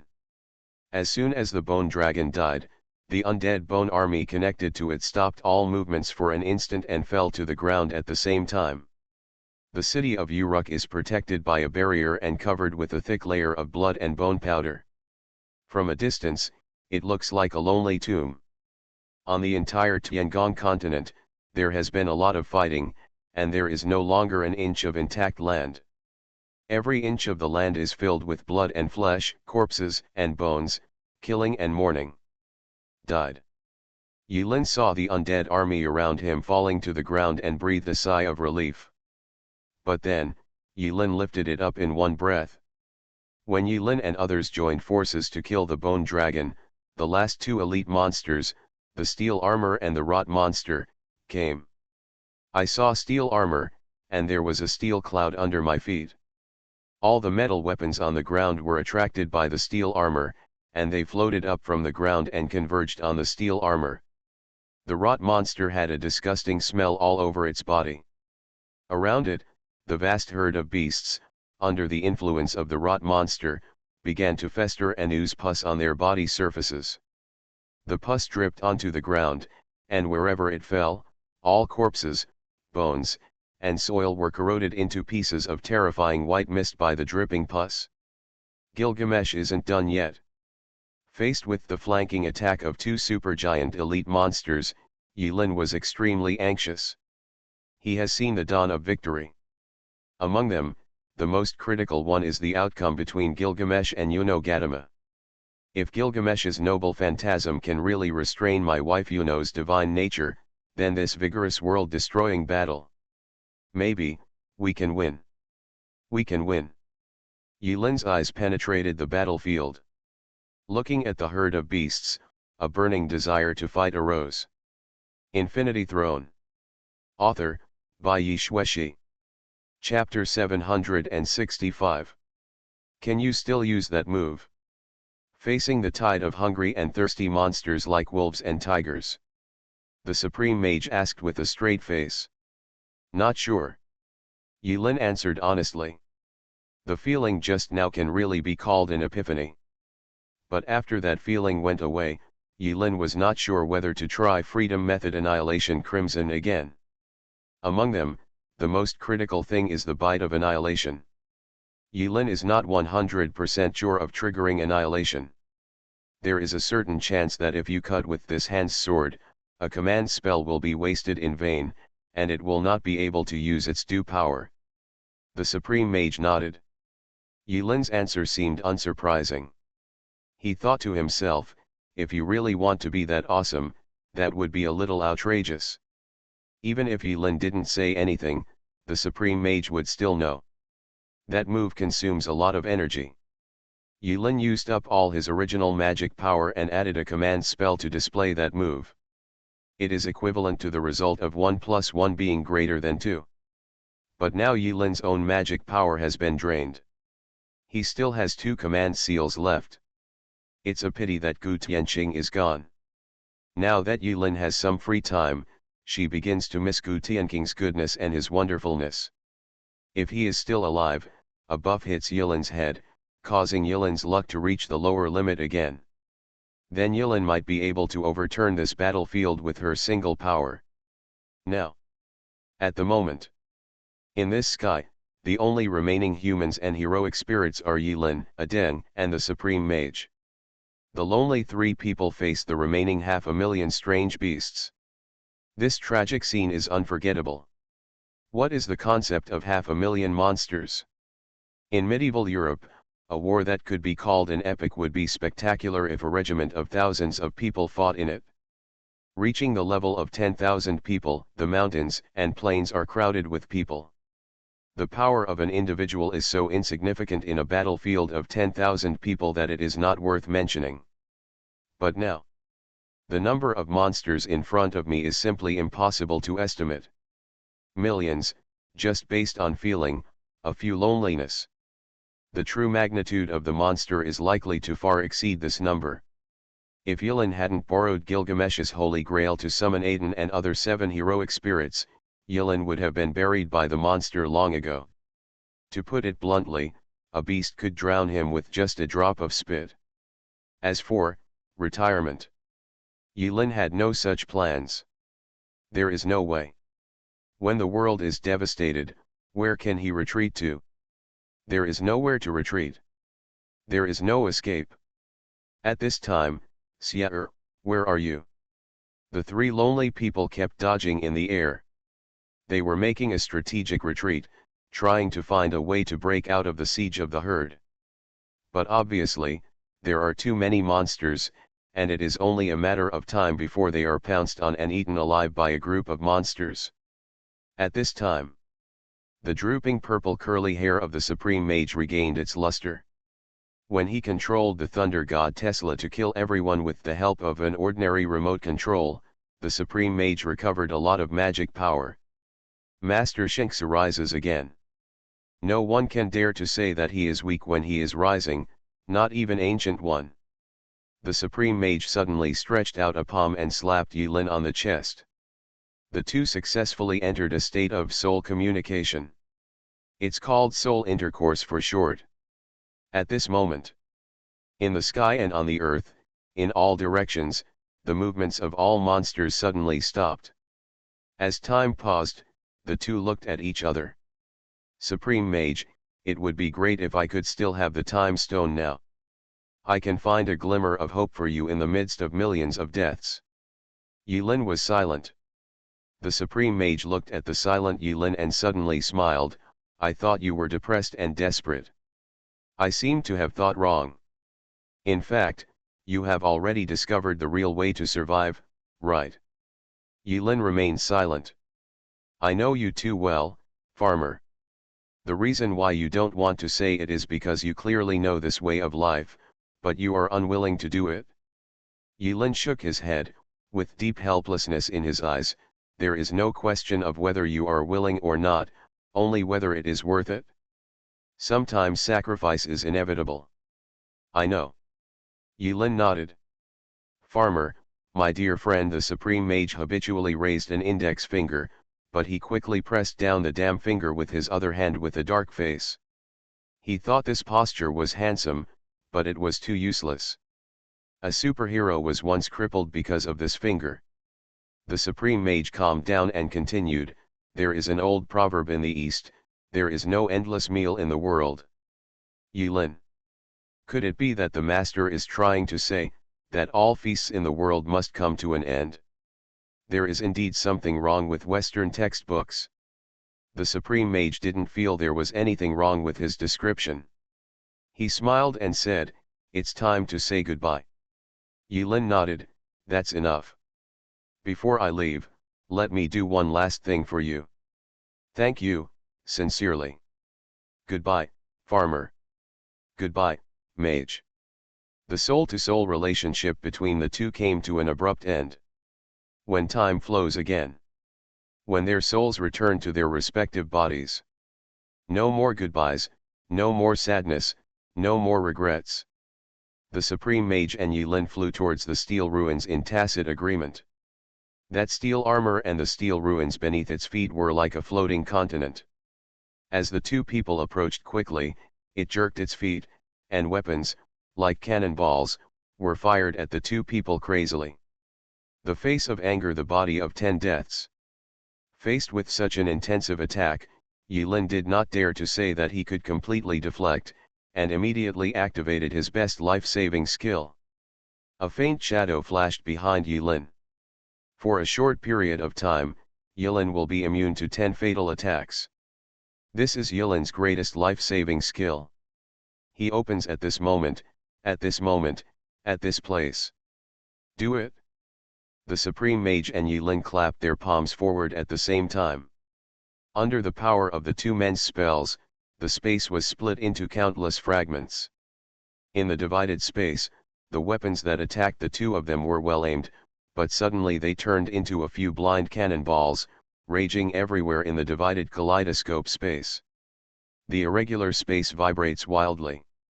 The Supreme Mage stared at Yulin in surprise. He never expected that Yulin would actually learn the technique of splitting space. He thought that Yulin would not be able to learn it for a while. But this damn farmer actually silently learned a set of combos. So insidious. As for Yulin, he said he had learned it, but in fact he didn't fully understand it. In it, he relied on some of the subspace application skills. But right now, the two of them have no time to communicate in detail. The number of weapons fired from the steel armor was too many. There was a fish that slipped through the net, passed through the fragmented space, and penetrated Yulin and the Supreme Mage. The Supreme Mage's proud robe was stained with blood in the blink of an eye. At the same time, thousands of weapons, like hurricanes, were twisting around Yulin, twisting Yulin's magician robe into a fishnet shape, and flesh and blood flew under the robe. The defensive magic that comes with the magician's robe is useless under this level of attack, and all the equipment is just paper. The dead skin on Yulin's forehead suddenly cracked, and dark blood stained Yulin's vision. This wave of attacks, even with the use of a spatial kaleidoscope for defense, actually cost Yulin a precious chance to save her life. 10 deaths, 9 times left. In a hurry, Yulin blocked 2 knives for the Supreme Mage, and then consumed 2 more knives. The Supreme Mage rushed ahead. In front of the steel armor, there are countless strange beasts acting as shields. Countless. Then simply stop counting. The Sorcerer Supreme's eyes burned with fire. Blue flame. Note that the above 2 sentences do not use rhetorical techniques such as exaggeration and metaphor. But at this moment, the Supreme Mage's eyes were really burning. He is burning his life. A life that belongs to heroic spirits. In the original time and space, he would never have done this kind of act of seeking death, and it was not worth it. But his life is worthless now. Even if he can't use the magic power of the prostitutes for free, he can use his own life to light up the darkness and drive out evil. Commonly known as, exploding seed. Watch carefully. If we say that in this grand dream, the Supreme Mage has 2 major regrets. First, of course, I cannot sit by the winter campfire with my old friend the farmer, drinking hot ancient fruit wine. I cannot watch the farmer skillfully handle the ingredients and cook them with porphyrin when I am hungry. Glowing delicious food. What a pity. As for the second thing, time is too short. The brief reunion made it impossible for the Supreme Mage to continue to discuss what he had learned with the farmer Yulin, and to pass on the knowledge as a link between souls. But at the very end, the Supreme Mage is on fire. When Yulin heard this, she secretly thought that there was something going on. He can now be said to be a master of crystal patterns and a rising star in the magician world. But I still can't grasp the master's theory in detail. If it hadn't been for the power of the Holy Grail, Yulin wouldn't have been able to meet the mage again in this unique way. If he hadn't been in such a chaotic situation, Yulin would have had a conversation with Master Bingzuyi and drained him of all his knowledge before he could stop. But now, it seems that the Supreme Mage is going to use on-site actual combat methods to give Yulin a set of his own theories. Do you want to activate bloodthirsty disaster? When she thought of the mage's vast magical knowledge, Yulin's heart was burning and she was very greedy. Once bloodthirsty catastrophe is turned on, Yulin can once again break through the first layer of agility attributes, regain the ability of analyzing vision, and completely analyze, memorize, and process the magic of the Supreme Mage. But no. Yulin suppressed the impulse in her heart. The Supreme Mage chanted obscure incantations. He pushed forward with a palm, and circles of radiant magic circle completely illuminated the sky in front of him. Hiss. In an instant, all the monsters in front of me slowed down and turned into slow motion. This is the magic of time manipulation. Come again. The Supreme Mage danced his blood-red cloak and flew flexibly among the decelerated monsters, weaving in and out. He pushed out his palm again, and a strange scene appeared in front of Yulin's eyes.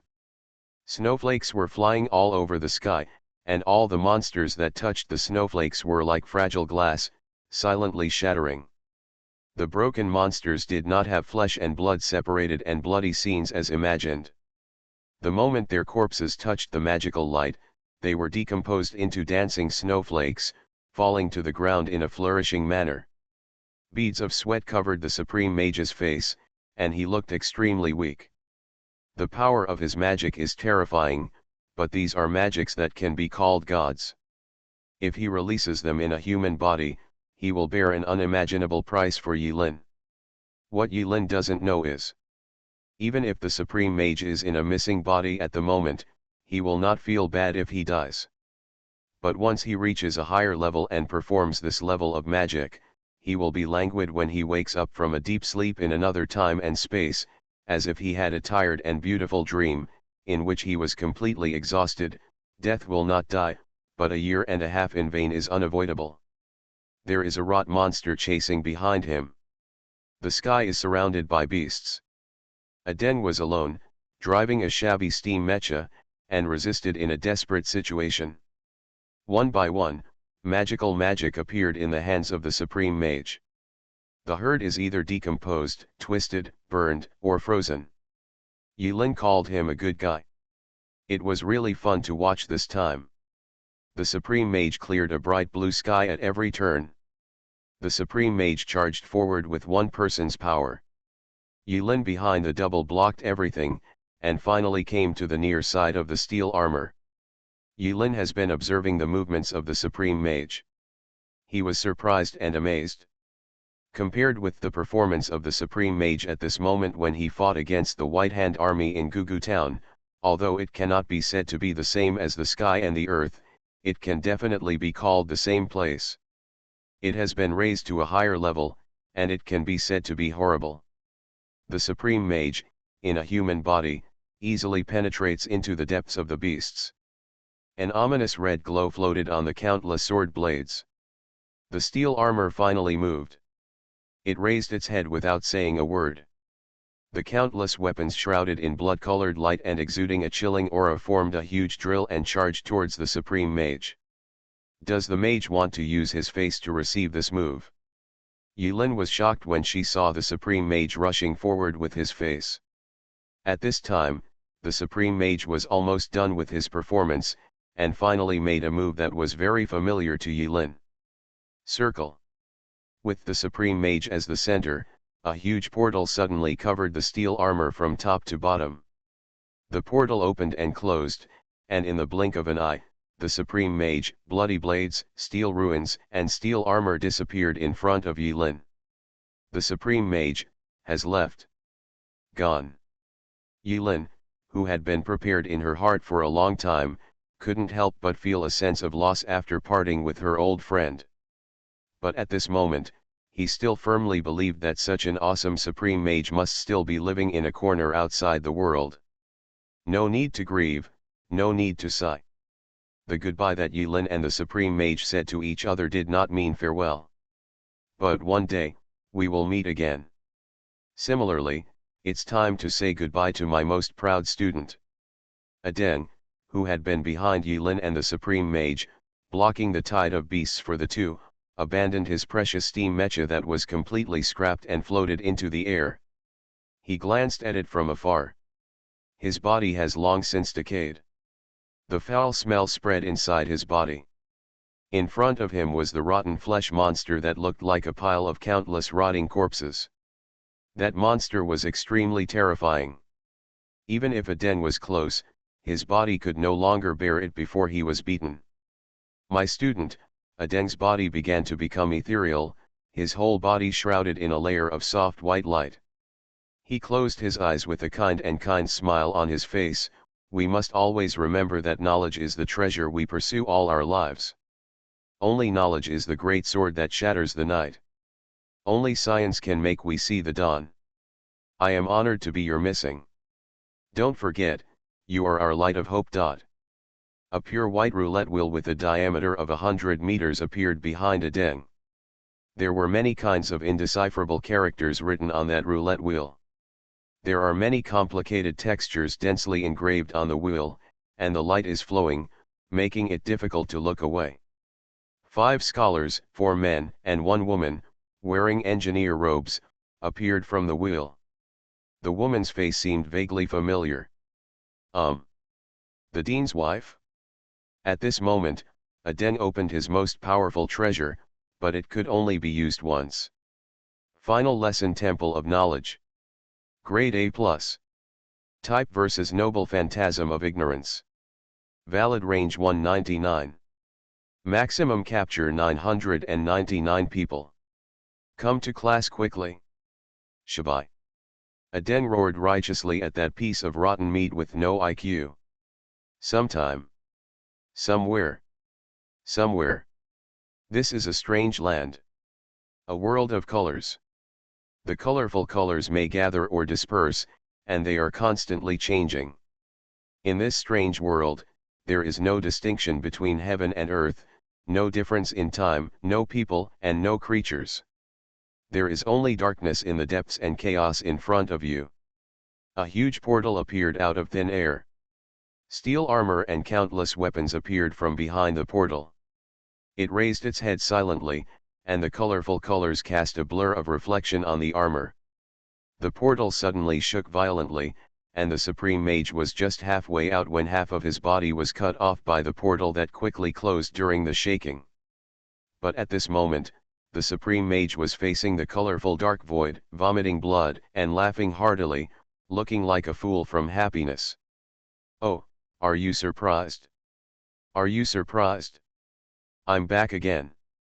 This time, I brought a small gift. Ahem, cough, cough. The Supreme Mage was panting heavily, looking like he was about to die, and he finally managed to finish a complete sentence. Dormammu. The whole sentence sounds like saying I'm here, come and beat me up. Soon. In the depths of the dark void, various strange colors formed a big angry face. The big face didn't say anything. Two eyes as huge as planets stared at the uninvited Supreme Mage. That big face is unpredictable. First green, then purple, and finally pink and black. It looks a little angry.